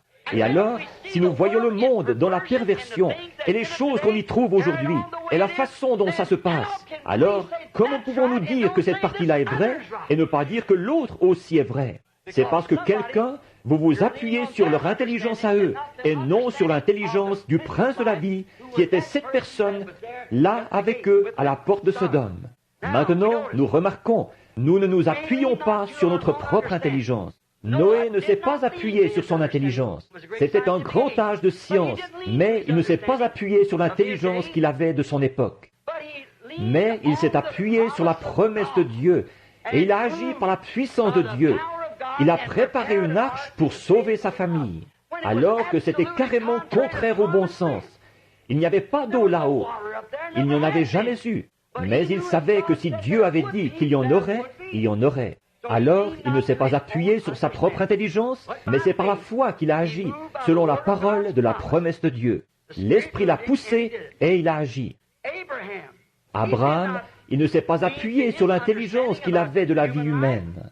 Sa femme, il l'avait épousée à l'âge d'environ 17 ans. Et il était maintenant âgé de 75 ans, et elle de 65 ans. Elle était de 10 ans plus jeune que lui. Mais Abraham ne s'est pas appuyé sur son intelligence quand Dieu a dit qu'il lui donnerait un fils par Sarah.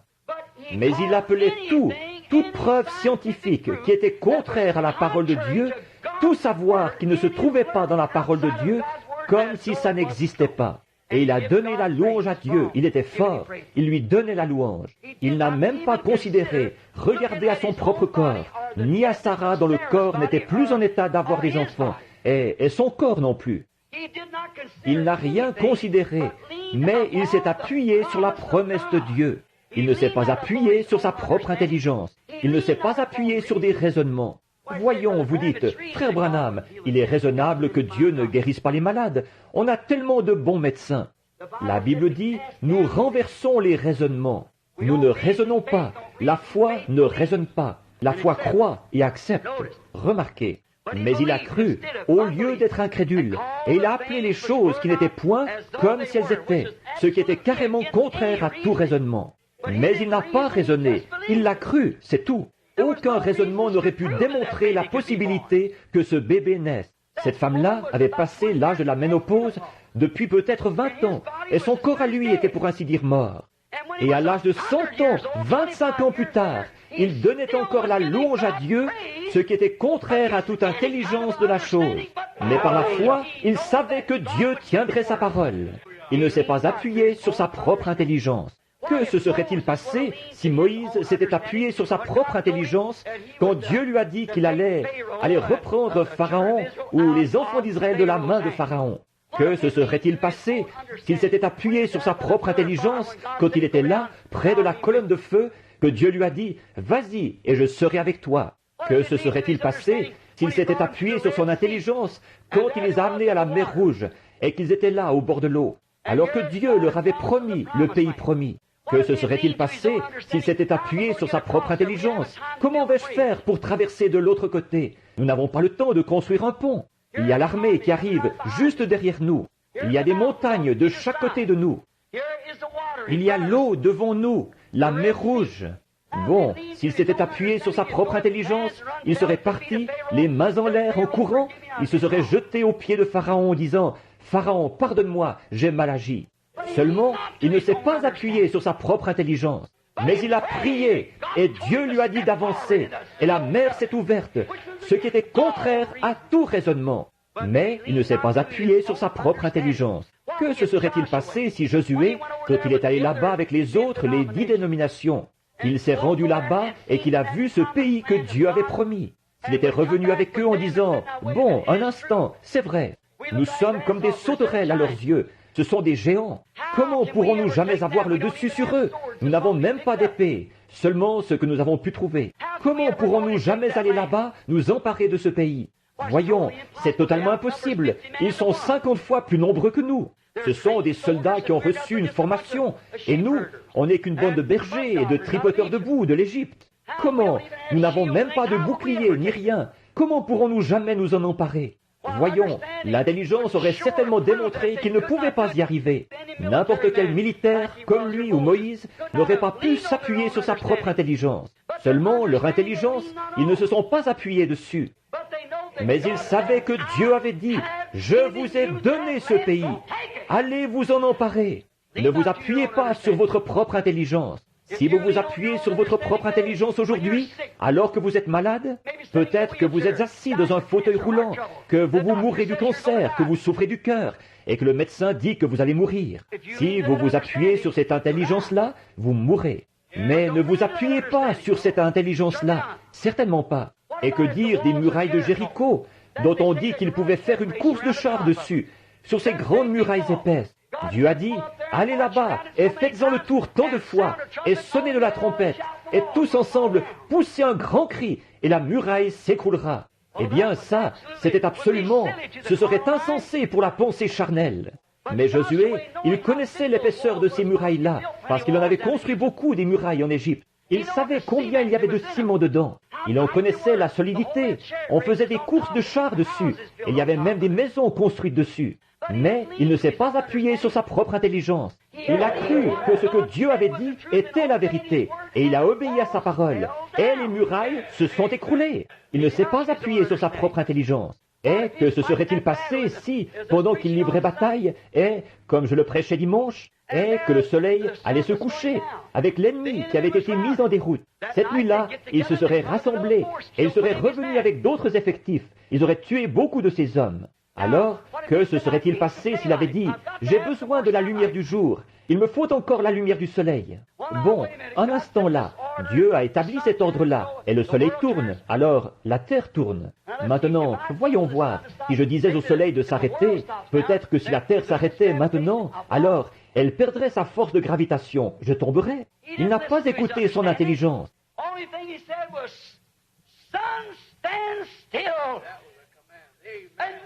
Tout ce qu'il a dit, c'est « Soleil, arrête-toi !» Et toi, lune, reste où tu es. Et ils lui ont obéi. Il ne s'est pas appuyé sur sa propre intelligence, mais il s'est appuyé sur la promesse de Dieu. « Je t'ai donné ce pays, va t'en emparer. » Il vous a donné la promesse du Saint-Esprit. Vous pouvez l'obtenir pendant cette convention. Vous pouvez l'obtenir maintenant. Ne vous appuyez pas sur « Tu sais, je suis fatigué. Je te le dis, j'ai trop mangé pour souper. Je n'aimerais vraiment pas que Jean me voie faire ça. » Oh, miséricorde! Vous vous appuyez sur votre propre intelligence. La promesse est pour vous et pour les enfants de vos enfants, pour ceux qui sont au loin, en aussi grand nombre que le Seigneur notre Dieu les appellera. Le médecin m'a dit que j'allais mourir. Il m'a examiné et il a dit que j'avais ce cancer, que j'avais ceci ou quelque chose. Je suis condamné à mourir. Ne t'appuie pas sur cette intelligence-là. Dieu est le Seigneur ton Dieu qui guérit toutes tes maladies. Alors ne t'appuie pas sur cette intelligence-là, sur l'intelligence d'aucun homme. Appuie-toi sur l'intelligence de Dieu. Que dire de Samson là-bas dans la campagne, quand les Philistins, 1000 hommes se sont jetés sur lui. Et il était là, un petit gringalet aux cheveux frisés, pas plus haut que ça. Il ne s'y connaissait pas dans le maniement de l'épée, parce qu'il ne savait pas, il n'avait aucune formation militaire. Il avait l'air d'une espèce de petite femmelette, aux cheveux frisés, avec 7 tresses qui pendaient, le fils à maman, qui se tenait là. Et voici 1000 Philistins qui arrivent. Eh bien, il n'avait rien à la main. Il a regardé par terre, et il a trouvé une vieille mâchoire blanchie de mulet, et il l'a ramassée. Or, a-t-il dit, voyons voir là, je ne ferai pas grand-chose avec ceci, parce que les casques qu'ils ont sur la tête, ces Philistins, tous ces soldats-là, ils ont tous des lances, ils ont tous des cuirasses, et leurs casques pèsent une quinzaine de livres chacun. Ce sont de grands gaillards, déterminés. Eh bien, si jamais je frappais un de ces casques-là avec cette vieille mâchoire cassante, voyons, elle se casserait en 1000 morceaux. Voilà. Il ne s'est pas appuyé sur son intelligence. Il a tout simplement pris ce qu'il avait à la main et il s'est mis à frapper les Philistins. Et après en avoir assommé 1000, il avait encore la mâchoire à la main. Amen. Ce que la théologie des hommes ont dit, ça m'est égal. Ne vous appuyez pas là-dessus. Appuyez-vous sur la parole de Dieu. Jésus-Christ le même hier, aujourd'hui et pour toujours. Certainement, il le croyait. Que se serait-il passé si David avait écouté la théologie de Saül? Goliath était là-bas, qui se glorifiait, et tout le monde avait peur. Saül, qui dépassait d'une tête toute l'armée. Goliath disait, que quelqu'un vienne donc se battre contre moi. Il n'est pas utile que nous mourions tous. Si je vous tue, alors vous nous servirez. Et si vous me tuez, eh bien c'est nous qui vous servirons. C'est parce qu'il tenait le haut du pavé. C'est comme ça que le diable aime faire. Quand il a tout son séminaire avec lui, qu'ils sont tous là, quand il se présente, voyez-vous? Ce brave petit David, il se promenait là-bas avec un morceau de peau de mouton sur le dos, le teint rosé, les épaules tombantes, un petit bout d'homme de peut-être 100 ou 110 livres. Il a dit, vous n'allez pas me dire que l'armée du Dieu vivant, qui est liée à une alliance par la circoncision, va rester là et laisser ce Philistin incirconcis défier l'armée du Dieu vivant? Saül a dit, viens ici mon garçon. Il a dit, j'admire ton courage, mais les jours des miracles sont passés. Nous, on n'a rien de tout ça, tu vois. Et je vais te dire quelque chose. Quelle carte de membre as-tu à me montrer, tu vois? Tu n'as même pas d'armure. Tu n'as rien d'autre qu'une fronde à la main, tu vois? Tu n'as pas de doctorat en philosophie, ni de doctorat en droit. Comment vas-tu faire? Voyons, cet homme-là est un guerrier. Il a un doctorat en théologie, il a un doctorat en droit, en philosophie, et quoi encore? Il a tellement de diplômes qu'il pourrait en tapisser un mur. Et toi, qui es-tu? Un berger. Mais je voudrais te dire quelque chose. Il a dit, sais-tu quoi? Il a dit, je faisais paître les brebis de mon père là-bas. Et il a dit, un lion est venu en enlever une, et il est parti avec. Et tu sais, j'ai pris cette petite fronde, et j'ai couru après lui, et je l'ai assommé. J'ai arraché l'agneau de sa gueule, et alors il s'est dressé contre moi. J'ai simplement pris mon couteau, et je l'ai tué. Il a dit, je suis reparti, et là, un ours est venu enlever cette brebis. Il l'a prise, et il est parti avec. Je l'ai tué, lui aussi. Il a dit, maintenant le Dieu, pas mon doctorat en philosophie, pas ma propre intelligence. Je ne peux pas t'expliquer comment je fais. Je ne sais pas comment la chose se fait.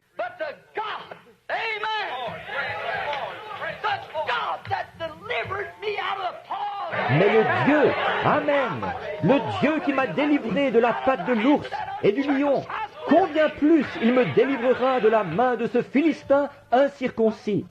Un évêque, Saül, a dit, tu sais, je crois que tu as un appel, mon garçon. Je vais te dire, si tu viens ici, je vais te montrer comment te battre en duel, tu vois? Et je vais te dire, je suis docteur, alors mets donc mon armure, je voudrais t'habiller. David s'est tenu là, et lui ont donné un doctorat en philosophie, un doctorat en droit et tout ça, et le pauvre petit ne pouvait même plus bouger. Il ne savait pas comment. Il a dit, je ne suis pas accoutumé à ceci, ce gilet ecclésiastique ne me va pas. Débarrassez-moi de ça. Laissez-moi y aller avec ce que Dieu m'a donné pour m'aider. C'est-à-dire la foi dans la puissance de Dieu. Et il ne s'est pas appuyé sur sa propre intelligence. Il ne s'est pas appuyé sur ce que quelqu'un d'autre avait dit. Il s'est appuyé sur la foi. En effet, il savait que si Dieu l'avait délivré de la patte de l'ours, combien plus il le délivrerait de ce Philistin. Eh bien, si Dieu vous a aimé assez pour vous retirer du péché et pour vous remplir du Saint-Esprit, qu'est-ce que vous avez, pauvre pâte molle, partout dans le pays? Est-ce qu'il ne vous délivrera pas à plus forte raison de votre affliction, puisqu'il a promis de le faire? C'est la parole de Dieu qui le dit. Il le fera. Certainement, il l'a délivré de sa main. Oh, chacun des prophètes, qu'est-ce qui se serait passé s'ils s'étaient appuyés sur leur propre intelligence à leur époque? Ils ne seraient jamais allés voir les sacrificateurs et les souverains sacrificateurs pour les traiter de murailles blanchies et tout le reste. Ils n'auraient jamais prophétisé contre eux. Ils auraient été comme certains de ces prophètes contemporains. Ils auraient été d'accord. Ils auraient porté de beaux vêtements et auraient été dans les palais des rois. Qu'est-ce qui se serait passé si Jean avait essayé de s'appuyer sur sa propre intelligence? Mais il s'est présenté là sans hésiter. Il disait, un instant là, Jean, ne prêche surtout pas sur le mariage et le divorce. Il est allé sans hésiter se présenter devant Hérode. Et il a dit, il ne t'est pas permis de l'avoir pour femme. Oui, monsieur. Il disait, sais-tu qui c'est ça? C'est le proc. Je m'en fiche de qui c'est. Il ne s'appuyait pas. Il disait, mais tu sais, tu n'as pas grand-chose. Tu es dans le désert, là. L'association ne voudra pas t'accepter si tu te mets à te conduire comme ça. Les associations, pour lui, ça ne comptait pas. Il ne s'appuyait pas sur sa propre intelligence, mais sur l'intelligence de Dieu, certainement. Il y a eu un homme qui, lui, s'est appuyé sur sa propre intelligence, et il s'appelait Judas Iscariote. Oh, je ne vois pas comment il a pu faire une chose pareille.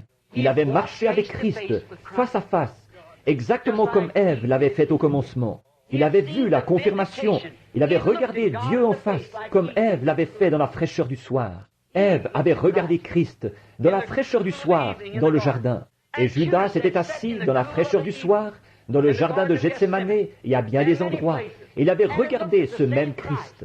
Il l'avait entendu enseigner, démontrer ce qu'il était par la parole. Confirmer qu'il était le prophète dont Moïse avait annoncé qu'il serait ressuscité. Il leur avait dit, en prenant l'Écriture, qui il était et tous les détails. Ils avaient vu Dieu démontrer qu'il était bien celui-là. Et ensuite, il s'est appuyé sur sa propre intelligence. Comment a-t-il pu faire une chose pareille? C'est parce qu'il n'y avait rien à l'intérieur de lui au départ. Il n'était pas une semence fécondée.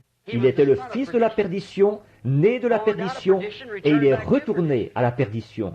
Maintenant, remarquons, mais il est parti comme ça. Peut-être qu'il s'était fait une idée de la chose par son intelligence. Peut-être qu'il pensait que Jésus, il avait tant de respect pour lui. Bon, il me semble que je pourrais peut-être le vendre pour 30 pièces d'argent. Comme ça, j'aurais de l'argent, et je pourrais faire quelque chose avec. Et il est capable de se délivrer tout seul. Voyez-vous, il ne savait pas que, selon l'Écriture, il avait été suscité pour prendre cette position-là. Et les gens d'aujourd'hui non plus, ils ne se rendent pas compte de l'état dans lequel ils sont. Cette église de Laodicée est destinée à être dans cet état-là, à mettre Christ dehors. Et lui, il frappe, il cherche à revenir à l'intérieur, mais sans aucune collaboration nulle part. Il confirme sa parole à l'époque actuelle, comme il l'a fait à chaque époque, et il s'en détourne carrément. Ils s'appuient sur leur propre intelligence. C'est aussi simple que ça. Ou peut-être, disons qu'ils pensaient comme ceci, que s'ils vendaient Christ pour 30 pièces d'argent, eh bien, qu'il aurait de la communion fraternelle avec certaines des grandes dénominations de l'époque, les pharisiens et les sadducéens. Il a pu se dire, bon, attends un peu, il peut se débrouiller tout seul. Je l'ai vu livrer de grandes batailles. Je sais qu'il peut se débrouiller tout seul. Alors, aussi bien me faire un peu d'argent, un genre de petit fonds de retraite, comme on dit. Et puis, peut-être qu'à ce moment-là, j'aurai la cote auprès des églises d'aujourd'hui, si je le leur livrais. Voyez? Mais il s'est appuyé sur sa propre intelligence, plutôt que sur l'intelligence de savoir que c'était là la parole de Dieu confirmée. Et il a fait à Jésus exactement ce que les Écritures avaient dit qu'il ferait. Et aujourd'hui, le monde ecclésiastique a mis Christ à la porte en ces derniers jours. Et c'est exactement ce que le livre de l'Apocalypse a dit qu'il ferait. C'est l'esprit de Judas, de nouveau, sous forme d'église, ayant l'apparence de la piété, mais reniant la parole. Voyez, c'est exact. Alors, oh là là, quel en a été le résultat? La mort, exactement comme pour Ève. Et c'est ce qui se produit chez tous les autres qui cherchent à pervertir la parole de Dieu et qui s'appuient sur leur propre intelligence. Même maintenant, ils vendent, pas pour 30 pièces d'argent, mais peut-être pour devenir, quelqu'un de haut placé, avec une expérience de séminaire. Ça ne vaut pas 30 pièces d'argent, mais ils la vendent quand même. Ils vendent l'intelligence qu'ils ont de Dieu pour une chose pareille. Quelle différence entre eux et le grand érudit Saint Paul, qui possédait toute la connaissance dont il aurait pu se glorifier. Mais il a dit, j'ai rejeté tout cela, tous mes raisonnements. J'ai rencontré une colonne de feu un jour que j'étais en route vers Damas. Il a dit, je ne suis pas venu vers vous avec une supériorité de langage, parce que si je l'avais fait, vous auriez mis votre confiance dans la sagesse des hommes. Mais je suis venu vers vous avec la puissance et les démonstrations du Saint-Esprit, pour que vous vous appuyiez sur la parole de Dieu. Amen. Il a dit, si un ange du ciel venait vous annoncer quoi que ce soit d'autre, qu'il soit anathème. Galates 1:8. C'est exact. Non, monsieur, il n'a jamais fait cela. La petite femme au puits, elle était immorale. Mais elle savait que les églises l'avaient excommuniée. Mais elle ne s'est jamais appuyée sur sa propre intelligence. Quant au puits, elle a rencontré cet homme qui lui a dit tout ce qu'elle avait fait comme péché. Elle est allée à la ville en courant. Or, ce n'était pas bien de la part d'une femme d'agir comme ça, d'aller là-bas et de dire quoi que ce soit, parce que c'était une prostituée. Mais quand elle a eu rencontré Jésus, elle ne s'est jamais appuyée sur l'intelligence des gens de l'époque. Elle est allée dire, « Venez voir un homme qui m'a dit ce que j'ai fait. Ne serait-ce point le Messie ?» Elle ne s'est jamais appuyée sur son intelligence. Non. La Vierge Marie, quand l'ange Gabriel est venu la voir et qu'il lui a dit qu'elle aurait un bébé, sans avoir connu d'homme, ça ne s'était jamais produit. Elle ne s'est pas du tout appuyée sur sa propre intelligence, qu'une femme ne pouvait pas avoir un bébé sans avoir un mari. Elle ne s'est pas appuyée là-dessus. Voici la servante du Seigneur, qu'il me soit fait selon ta parole. Elle n'a pas dit, comment vais-je faire cela? Quand vais-je faire cela? Comment est-ce que tout cela va se passer? L'ange a dit, le Saint-Esprit te couvrira de son ombre, et le Saint-Enfant qui naîtra de toi sera appelé le Fils de Dieu. Elle a dit, voici la servante du Seigneur. Elle ne s'est pas fiée à son raisonnement, que c'était une chose impossible.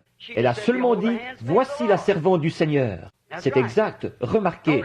La femme qui avait la perte de sang, le médecin lui avait dit, il n'y a pas d'espoir. Elle avait dépensé tout son bien chez les médecins et aucun d'eux n'avait pu l'aider. Elle ne s'est pas appuyée là-dessus. Quand Jésus, elle s'est frayé un chemin dans la foule et elle a dit, je crois que si je peux toucher les vêtements de cet homme, je serai guérie. Elle s'approche donc. Attends un peu, là, le médecin a dit que tu ne peux pas te rétablir. Il y avait bien des années qu'elle avait cette perte de sang. Elle s'affaiblissait tout le temps, son état empirait. Les médecins l'avaient condamnée. L'intelligence qu'ils avaient de son cas se limitait à ça. Mais elle a dit par la foi. Il n'y avait aucun passage de l'Écriture qui lui disait de faire ça. Mais elle a dit, si je peux toucher le bord de son vêtement, je serai guérie. Et elle s'est faufilée jusque-là, elle l'a touché. Elle est retournée s'asseoir. Jésus s'est retourné et il a dit, qui m'a touché? Il a parcouru l'assistance du regard jusqu'à ce qu'il la trouve. Il lui a parlé de sa perte de sang.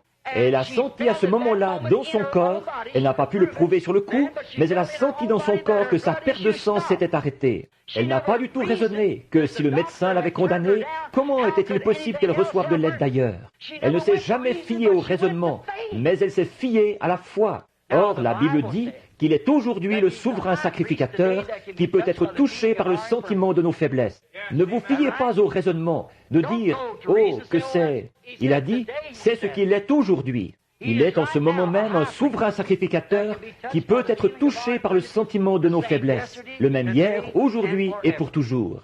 Pensez-vous, quand j'étais là, un prédicateur baptiste, et que l'ange du Seigneur est venu me voir là-bas et qu'il m'a donné la commission d'aller faire ce que je fais maintenant.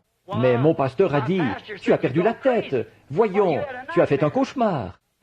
J'ai dit, vous faites mieux de m'ôter ma carte de membre tout de suite. Bon, il a dit, comment est-ce que toi, qui n'as même pas complété tes études primaires, tu vas prêcher dans le monde entier?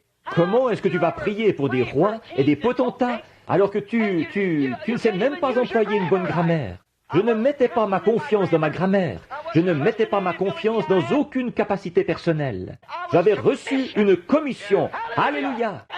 Je ne me suis pas fié à des raisonnements. Si j'avais écouté les raisonnements, probablement que des milliers de gens seraient morts il y a des années. Mais j'ai porté un message, exactement comme il l'avait dit, tout autour du monde. Et par la grâce de Dieu, je repars. Pas par le raisonnement, mais par une commission. Alléluia! Je ne me suis pas appuyé. Vous dites, vous avez 55 ans. Même si j'en avais 95, ça n'a absolument rien à y voir. Il est toujours le même Dieu qu'il était avec Abraham. Oui, monsieur. Ne vous appuyez pas sur votre propre intelligence des choses. Et après que le signe est allé de l'avant, quand la voix a suivi, les églises se sont mises à me rejeter et à me fermer leurs portes à cause de la doctrine, alors qu'aucun d'eux n'ose se présenter devant moi pour me dire qu'elle est vraie ou fausse. Je mets n'importe lequel d'entre eux au défi. Oui. Ce n'est pas pour faire le malin, mais je sais où j'en suis. C'est vrai. Qu'est-ce qu'ils ont fait? Qu'est-ce qu'ils ont fait? Ils ont fermé toutes les portes. Maintenant, qu'est-ce que vous allez faire? L'autre jour, j'étais là, sur la montagne. Je disais, Seigneur, je n'ai qu'une porte ouverte dans tout le pays, pour autant que je sache. C'est à Phoenix, en Arizona. C'est la seule que j'ai. Comme je descendais la montagne, aussi clairement que j'ai jamais entendu quelqu'un parler, il a dit, que t'importe, toi, suis-moi. Pas sur ma propre intelligence. Je m'appuierai sur sa promesse. Oh, mon ami, ne vous appuyez pas sur les raisonnements. Et criez-vous alors comme Eddie Perronnet autrefois, que tous acclament la puissance du nom de Jésus, que les anges se prosternent devant lui. Apportez le diadème royal et couronnez-le, Seigneur de tous. Couronnez-le, Seigneur de tous. C'est exact. Ne vous appuyez pas sur ce que vous pensez, sur ce que quelqu'un d'autre pense. Par la foi, acceptez la promesse de Dieu. Voulez-vous le faire? Maintenant, il ne s'agit pas de savoir si quelqu'un d'autre l'a fait ou ne l'a pas fait, mais qu'en est-il de vous? Vous, que ferez-vous de ce Jésus qu'on appelle le Christ, qui se fait connaître aujourd'hui de la même manière qu'il avait fait à cette époque-là? Croyez-vous en lui? Prions. Seigneur Jésus, Roi des rois, Seigneur des seigneurs, Dieu des dieux, Dieu de tous les potentats, le premier, le dernier, l'alpha, l'oméga, le commencement et la fin, l'étoile brillante du matin, la rose de Saron, le lys de la vallée, la racine et la postérité de David. Viens, Seigneur Dieu, le même hier, aujourd'hui et pour toujours. Bénis cette assemblée de gens, Seigneur, cette qui va bientôt commencer demain. Nous avons eu quelques réunions ici et tu nous y as bénis. Tu t'es fait connaître à nous. Je te prie, ô Dieu, de continuer à te faire connaître à nous. Bénis-nous ce soir. Aide-nous maintenant. Nous sommes un peuple dans le besoin. Et Seigneur, tu sais que je n'aime pas gronder les gens. Mais comment faire taire cette chose sacrée qui brûle en moi? Je n'aime pas faire cela, Seigneur. Tu connais ma vie, mon cœur. Je dois le faire. Aussi, je te prie, ô Dieu, de m'aider à le faire. Donne-moi seulement la grâce et que je ne m'appuie jamais sur ma propre intelligence, mais que je m'appuie sur ta promesse. Au nom de Jésus, Amen. Je voudrais que vous soyez tous très respectueux pendant quelques instants.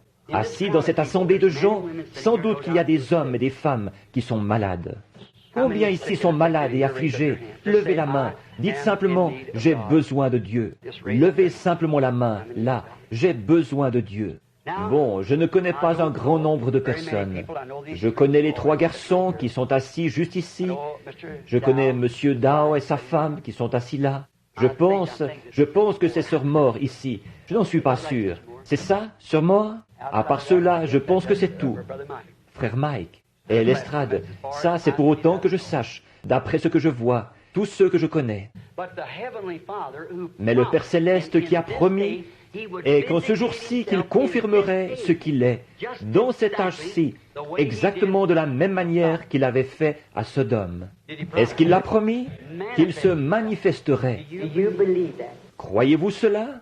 Maintenant, si vous voulez prier, et par la foi, ne cherchez pas à raisonner, là. Comment est-ce que je peux le toucher comme souverain sacrificateur? Or, la Bible dit dans le Nouveau Testament, il est en ce moment même le souverain sacrificateur. Il reste en place comme souverain sacrificateur selon l'ordre de Melchisédek. Il est le souverain sacrificateur pour toujours. Il n'y a pas d'autre souverain sacrificateur que lui. Aucun autre médiateur entre Dieu et les hommes que Christ homme.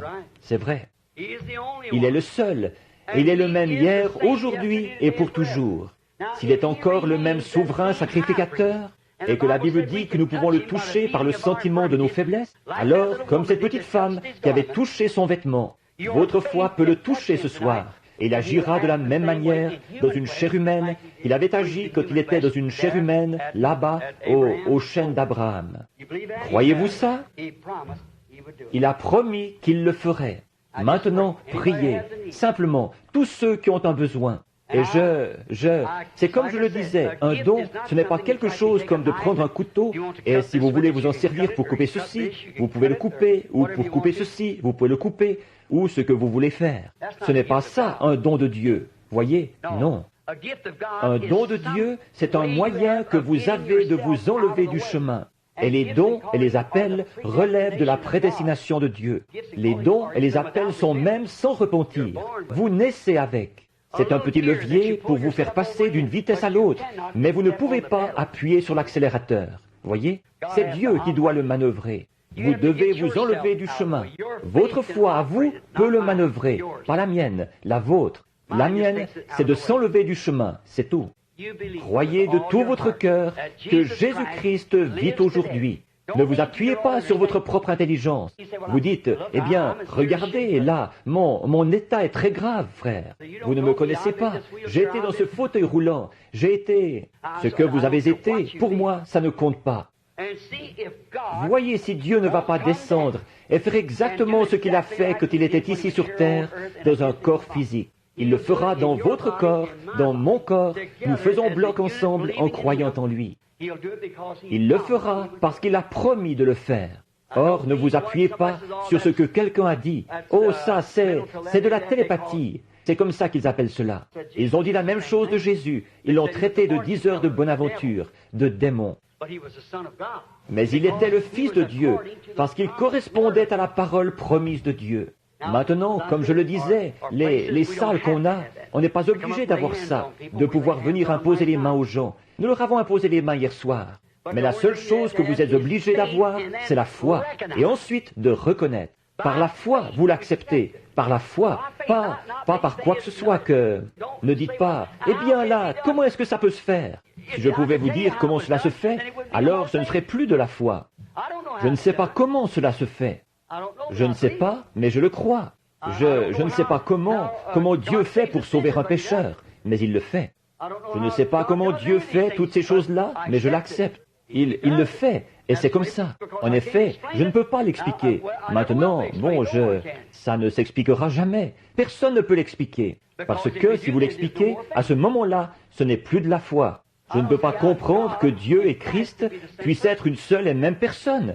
Mais il l'était. L'Écriture le dit. Eh bien, vous ne pouvez pas l'expliquer, mais il l'était. Mon Père est en moi. Ce n'est pas moi qui fais les œuvres. C'est mon Père qui est en moi. Si je ne fais pas ses œuvres, alors cela montre que je ne suis pas de lui. Mais si je fais ses œuvres, alors c'est lui-même qui rend témoignage que je suis de lui. Eh bien, c'est la même chose maintenant, exactement la même chose. Il est le même hier, aujourd'hui et pour toujours, si vous êtes prêts à le croire. Maintenant, il y a un homme assis juste ici devant moi.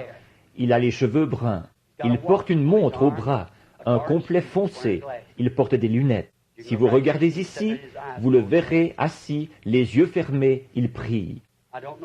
Je ne connais pas cet homme. Le Père Céleste sait que je ne le connais pas. Mais je vais juste m'occuper de lui un petit instant, parce qu'il semble être vraiment sincère, assis là. Depuis que j'ai fait mention de cela, cet homme a simplement fermé les yeux et il s'est mis à prier. Cet homme est un inconnu pour moi. Là, vous voyez mes mains. Je ne le connais pas. Dieu connaît cet homme. Et il peut me révéler si cette promesse de la Bible est vraie. Il peut me révéler la raison pour laquelle cet homme a les yeux fermés et pourquoi il prie. Croyez-vous ça? Le croyez-vous, monsieur? Si vous voulez bien ouvrir les yeux, vous, assis juste ici, regardez ici. Croyez-vous ça?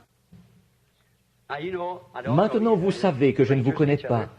Nous sommes des inconnus l'un pour l'autre. Mais Dieu vous connaît. Il s'est mis à pleurer, là, il verse des larmes. En effet, je peux lui dire tout de suite que Dieu va exaucer sa demande. Voyez-vous, parce que c'est ce qui vient de le toucher, cette lumière. C'est passer des ténèbres à la lumière, voyez? Or, cet homme, il prie pour quelqu'un d'autre. Il s'agit de ce petit garçon qui est assis ici, près de lui. C'est son fils, c'est exact. Maintenant, ce petit garçon, il souffre de troubles gastriques. Il a aussi quelque chose aux intestins. C'est exact. C'est exact. Vous n'êtes pas d'ici. Vous n'êtes pas de l'Arizona. Vous êtes de la Californie. C'est exact.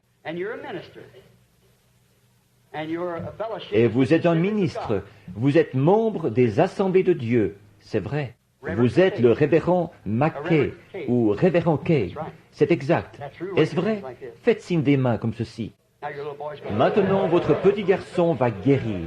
Votre foi. Maintenant, qu'est-ce? Bon, cet homme est là, les mains levées. Il ne me connaît pas, je ne le connais pas.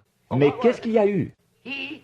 Il a touché le souverain sacrificateur.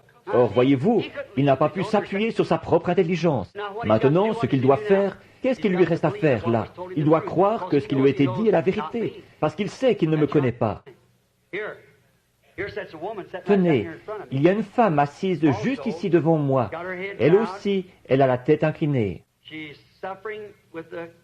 Elle souffre d'un cancer. Elle aussi, elle vient de la Californie. J'espère qu'elle ne passera pas à côté. Mademoiselle Adams, c'est comme ça que vous vous appelez. Je ne l'ai jamais vue de ma vie. Oui, c'est bien vrai.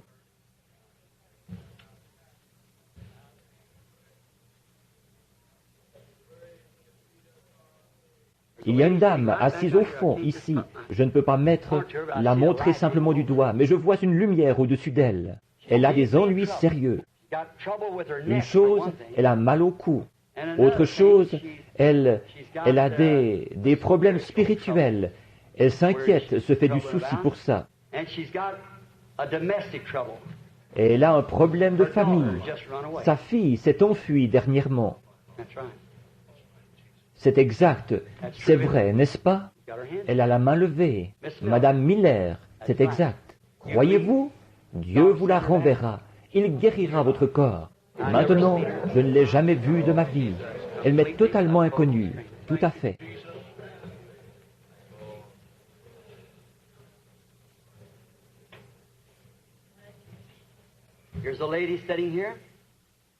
Il y a une dame assise ici dans l'auditoire.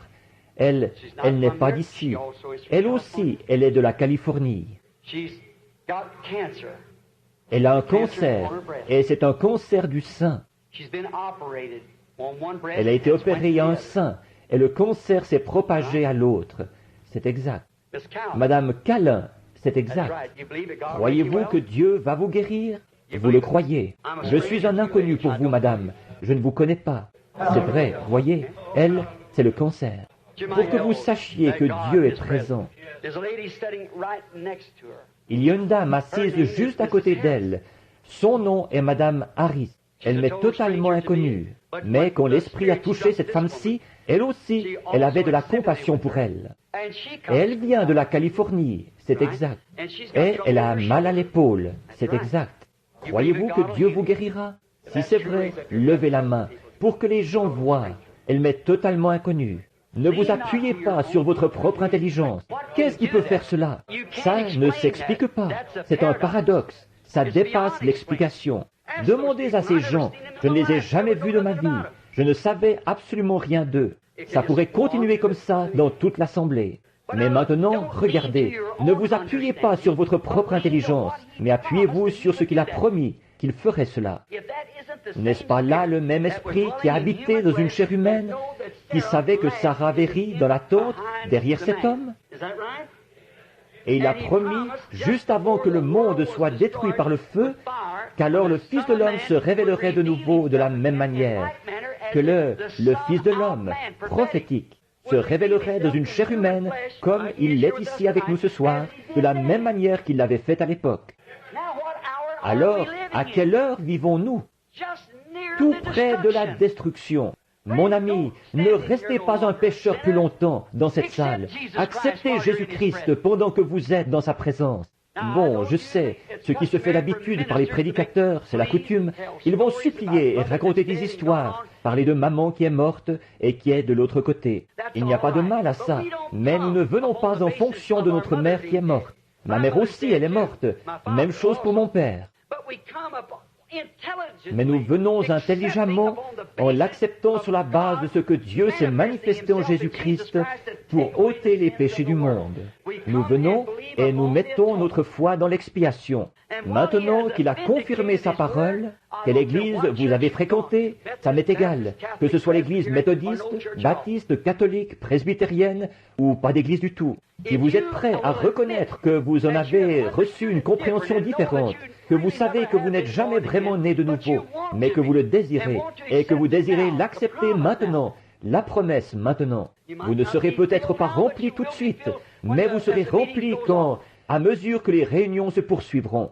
Si vous voulez l'accepter sur ces bases-là, voulez-vous vous lever et je vais prier pour vous de l'endroit où vous êtes. Tous ceux qui sont ici, qui savent, ne vous appuyez sur vous-même, en disant « j'ai parlé en langue ». Ça n'a absolument rien à y voir.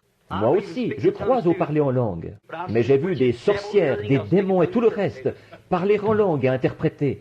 C'est vrai. Demandez aux missionnaires ici. Nous pouvons nous renseigner. Frère Creech, tu sais que c'est vrai. Je les ai vus parler en langue et boire du sang dans un crâne humain, invoquer le diable. Certainement, je les ai vus poser un crayon par terre, et celui-ci s'est soulevé et a écrit en langues inconnues. Et la sorcière, le sorcier se tenait là, et il en a donné l'interprétation. Alors, le parler en langue, ce n'est pas le signe que vous avez le Saint-Esprit. Si vous parlez en langue, et que vous niez cette parole, il y a quelque chose qui cloche quelque part. C'est vrai, oui, c'est vrai. Ne vous appuyez pas sur votre propre intelligence. Quelqu'un, vous dirait, j'ai poussé des cris. Moi aussi j'en pousse. Mais ne vous appuyez pas là-dessus. J'ai vu toutes sortes de puissances démoniaques pousser des cris et hurler. J'ai vu des musulmans pousser des cris et hurler. Ils s'emballaient tellement, au point de se transpercer les mains avec des esquilles. En Inde, je les ai vus pousser des cris, sauter en l'air, prendre des boules remplies d'eau et en enfoncer l'hameçon dans leur peau et marcher sur des charbons brûlants, c'est vrai, alors qu'ils renient Jésus-Christ. Voyez-vous, ne vous appuyez pas sur votre propre intelligence, mais sur la parole de Dieu. Si votre vie n'est pas à la hauteur de cette Bible, pour croire chaque parole qui s'y trouve, mais que vous voulez y croire, que vous voulez que Dieu fasse sa volonté en vous, parce que vous pouvez être une partie de Dieu, voulez-vous vous lever, dire « Je vais l'accepter tout de suite, frère ?» Merci, merci, que Dieu vous bénisse, que Dieu vous bénisse. Que Dieu vous bénisse, que Dieu vous bénisse, que Dieu vous bénisse. Merveilleux, que Dieu vous bénisse. Puisse Dieu vous l'accorder, vous, tous ces gens sincères. Vous dites, continuez simplement à vous lever, simplement. Vous dites, je suis membre d'église, frère Branham, mais vraiment, je suis pentecôtiste. Mais vraiment, pour ce qui est de dire vraiment que je peux croire que toute la parole est la vérité, je ne peux tout simplement pas le faire. Mais je veux le faire. Aidez-moi, priez pour moi. Je veux me lever et dire, vous dites, écoutez, je suis assis ici où j'ai témoigné à cette église que j'en étais là. Mais vous le savez au fond de votre cœur que vous n'en êtes pas là. Dieu aussi, il sait que vous n'en êtes pas là, voyez-vous. Alors pourquoi ne pas vous lever? Ne vous appuyez pas sur votre propre intelligence, mais appuyez-vous sur sa parole. Voulez-vous vous lever? D'autres personnes? Quelqu'un d'autre voudrait-il se lever? Que Dieu vous bénisse, que Dieu vous bénisse, que Dieu vous bénisse. Et vous? Oh Dieu, aide-moi. Que Dieu vous bénisse tous. C'est bien. Continuez simplement à vous lever. Vous dites, est-ce que ça va m'avancer à quelque chose? Levez-vous une bonne fois. Vous verrez si ça va vous avancer à quelque chose. Soyez vraiment sincères. Je veux, frère Branham, je veux marcher droit. Je veux marcher droit. Non, je ne dis pas de quitter votre église. Non, monsieur, restez là, à l'endroit où vous êtes. Mais soyez une personne vraiment remplie du Saint-Esprit dans cette église-là, c'est tout. Vous dites, je ne sais pas ce que mon pasteur en dira. Il vous appréciera s'il est un homme de Dieu, c'est exact. Que votre lumière luise tellement devant les hommes qu'ils voient vos bonnes œuvres et qu'ils glorifient leur Père. Que Dieu vous bénisse. Que Dieu vous bénisse tous les deux, et vous, frères, vous. Que Dieu vous bénisse chacun. Que Dieu vous bénisse. Que Dieu vous bénisse ici. Maintenant, vous qui vous êtes levés, si vous vous sentez mieux après vous être levés, levez donc la main pour faire savoir aux autres que vous vous sentez mieux après vous être levés. Voyez-vous, toutes les mains? Voyez? Bien sûr que vous vous sentez mieux. Voyez-vous, vous êtes sincères. Vous vous levez pour dire, je vais rendre témoignage. Celui qui prendra mon parti ici, je prendrai son parti là-bas. Celui qui aura honte de moi ici, devant ces hommes, j'aurai honte de lui devant mon Père et les saints anges. N'ayez pas honte de lui. Ne vous appuyez pas sur votre propre raisonnement. Appuyez-vous sur la parole de Dieu. Celui qui me confessera devant les hommes, je le confesserai devant mon Père et les saints anges. Y en aurait-il d'autres, juste avant que nous prions? Alors courbons la tête. Que Dieu vous bénisse, sœur, bien sûr. Que Dieu vous bénisse. Et vous, frères, certainement. Est-ce qu'il y en aurait un autre là, pendant que nous avons la tête inclinée? Que Dieu vous bénisse. Et vous? Bon, c'est ça. Il y en a encore parmi vous qui se lèvent. Nous allons simplement attendre un instant, un petit instant. Que Dieu vous bénisse, frère. Que Dieu vous bénisse. Vous dites, est-ce que ça signifie quelque chose de dire que Dieu vous bénisse? C'est ainsi que je prononce mes bénédictions sur vous. Que Dieu vous bénisse. Certains d'entre vous qui sont debout le long du mur, vous n'avez pas de place pour vous asseoir. Voulez-vous simplement lever la main pour dire, moi, ô Dieu, c'est de moi qu'il est question. Que Dieu vous bénisse, frère. Que Dieu vous bénisse. Et vous, sœur. Et vous, mon frère. Et vous, ma sœur. Oh, le Saint-Esprit se déplace avec tellement de douceur sur l'auditoire. Pouvez-vous le ressentir? Que Dieu vous bénisse, jeune homme, ici sur l'estrade. Que Dieu vous bénisse, au coin, là-bas. Que Dieu te bénisse, jeune homme, oui. Ô Saint-Esprit, agis à nouveau dans nos cœurs maintenant. Montre-nous nos fautes, Seigneur. Nous ne nous appuierons pas sur notre propre intelligence, notre propre raisonnement. Mais nous nous appuyons sur toi parce que nous savons que nous nous tenons à ta promesse divine confirmée d'aujourd'hui. Tu t'es fait connaître au-delà de tout raisonnement. Nous ne pouvons pas raisonner ni expliquer la chose. Mais tu es descendu ici, au milieu de nous maintenant, et tu nous as montré que tu es ici. Et des hommes et des femmes le croient et l'acceptent. Ô Dieu, prends chacun d'eux dans ton sein et cache-les dans le rocher des âges jusqu'à ce que les feux soient passés. Nous allons bientôt être brûlés, Seigneur, nous le savons. Nous en sommes revenus à Sodome. Mais le juste ne périra pas avec le coupable. Tu appelleras tes enfants, Seigneur. Tu as dit à Lot, sors de là. Sors. Je prie au Dieu que chaque personne qui est dans cet état-là ce soir, qui est là-bas, sans savoir avec certitude où ils en sont, ô Dieu, ils ne prendraient pas le risque de descendre une rue à sens unique en sens inverse. Ils ne prendraient pas le risque de griller un feu rouge s'ils ont toute leur tête, parce qu'ils pourraient se faire tuer. Alors, comment des gens peuvent-ils prendre des risques quand il s'agit de leur destination éternelle?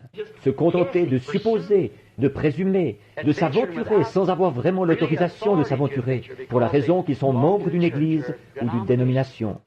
Et vraiment, ils ne peuvent pas comprendre que la parole de Dieu puisse être aujourd'hui telle qu'elle était à cette époque-là, que ses promesses puissent être manifestées. L'âge apostolique, c'est du passé. Aide-les, Père. Je te les confie au nom de Jésus-Christ. Amen. Merci, mon frère, ma sœur. Je suis si heureux de vous appeler mon frère, ma sœur. Souvenez-vous, Dieu me fera répondre de chaque parole au jour du jugement. Tout ce que j'ai prêché ce soir, j'aurai à en répondre. Je suis conscient de ça. Qu'est-ce que j'ai fait depuis ma jeunesse, sinon prêcher cet évangile, et ensuite je serai rejeté? Maintenant, combien d'entre vous sont malades et affligés ici ce soir, et vous voulez qu'on prie pour vous? Levez la main. Maintenant, voulez-vous faire juste une chose encore pour moi? Posez vos mains les uns sur les autres. Imposez-vous les mains les uns aux autres. Que tout le monde courbe la tête maintenant, exactement comme si vous étiez à l'église, ici sur l'estrade. Dieu bien-aimé, au nom de Jésus-Christ et de sa présence, une présence qui a été confirmée. La parole même qui a été prêchée a été confirmée, comme quoi tu es le même hier, aujourd'hui et pour toujours. Que le Saint-Esprit de Dieu envahisse cette assemblée de gens maintenant. Beaucoup d'entre eux sont venus t'accepter comme leur sauveur. Beaucoup de rétrogrades t'ont accepté et sont revenus. Ô Dieu, je te prie au nom de Jésus-Christ de guérir chaque personne. Tu as dit, voici les signes qui accompagneront ceux qui auront cru. S'ils imposent les mains aux malades, les malades seront guéris. Tu l'as promis, Seigneur. Et les enfants qui croient ont posé leurs mains les uns sur les autres. Satan, tu es vaincu. Sors de ces gens au nom de Jésus-Christ. Laisse aller ces gens dans l'intérêt du royaume de Dieu, au nom de Jésus. Amen. Ceux d'entre vous qui croyez que Jésus-Christ est votre guérisseur maintenant, aussi bien que votre sauveur, et qui voulez l'accepter sur les mêmes bases, levez-vous. Dites, j'accepte maintenant Jésus comme mon guérisseur, aussi bien que comme mon sauveur. Merveilleux. Gloire au Seigneur. Merci Seigneur. Maintenant, levons les mains et chantons pour lui. I will praise him.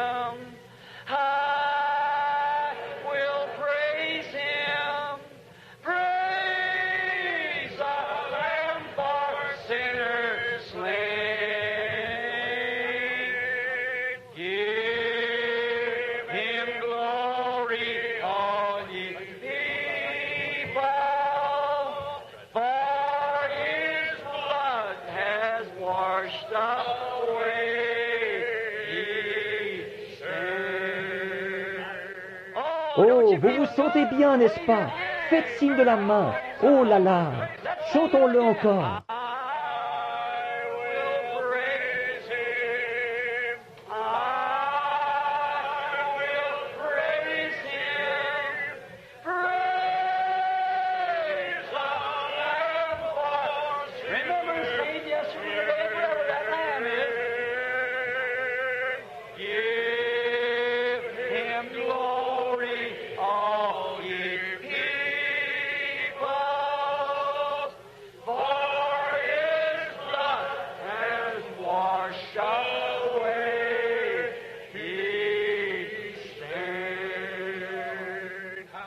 Vous aimez ça?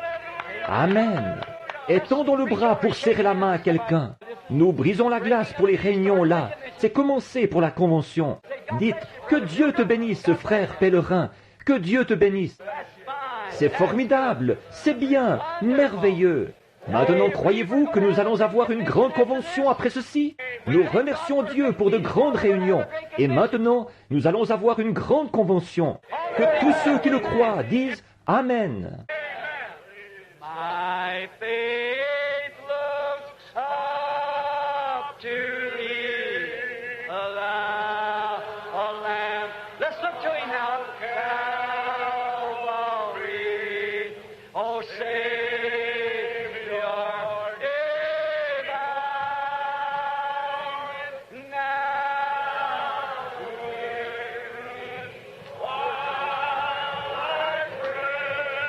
take all my sins away. Oh, let me from this day be holy.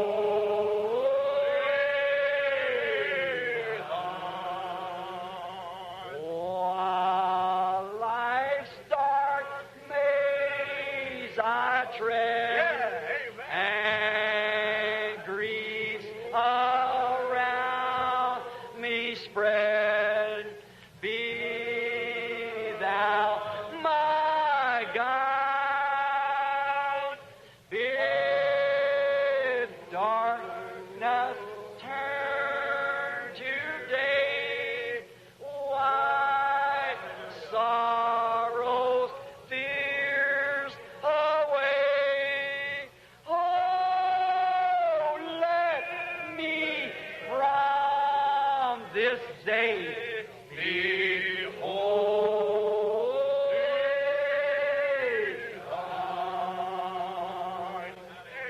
Amen. L'assemblée a dit Amen. Alléluia. Oh, louez-le. Louez l'agneau immolé pour les pécheurs. Donnez-lui gloire, vous tous les peuples, car son sang a effacé toutes les taches. Comme c'est merveilleux. Bien, maintenant, pouvons-nous courber la tête pour la bénédiction? Je ne sais pas qui a été choisi pour ça, frère Johnny Madadal de la Californie, pendant que nous avons la tête inclinée. Maintenant, n'oubliez pas, demain soir, ce sera la première, le début. Demain soir, la convention se passera ici dans cette salle, à 7h30. Que Dieu vous bénisse. Avez-vous apprécié la présence de Dieu? Amen. Maintenant, courbons la tête, pendant que frère Johnny termine la réunion.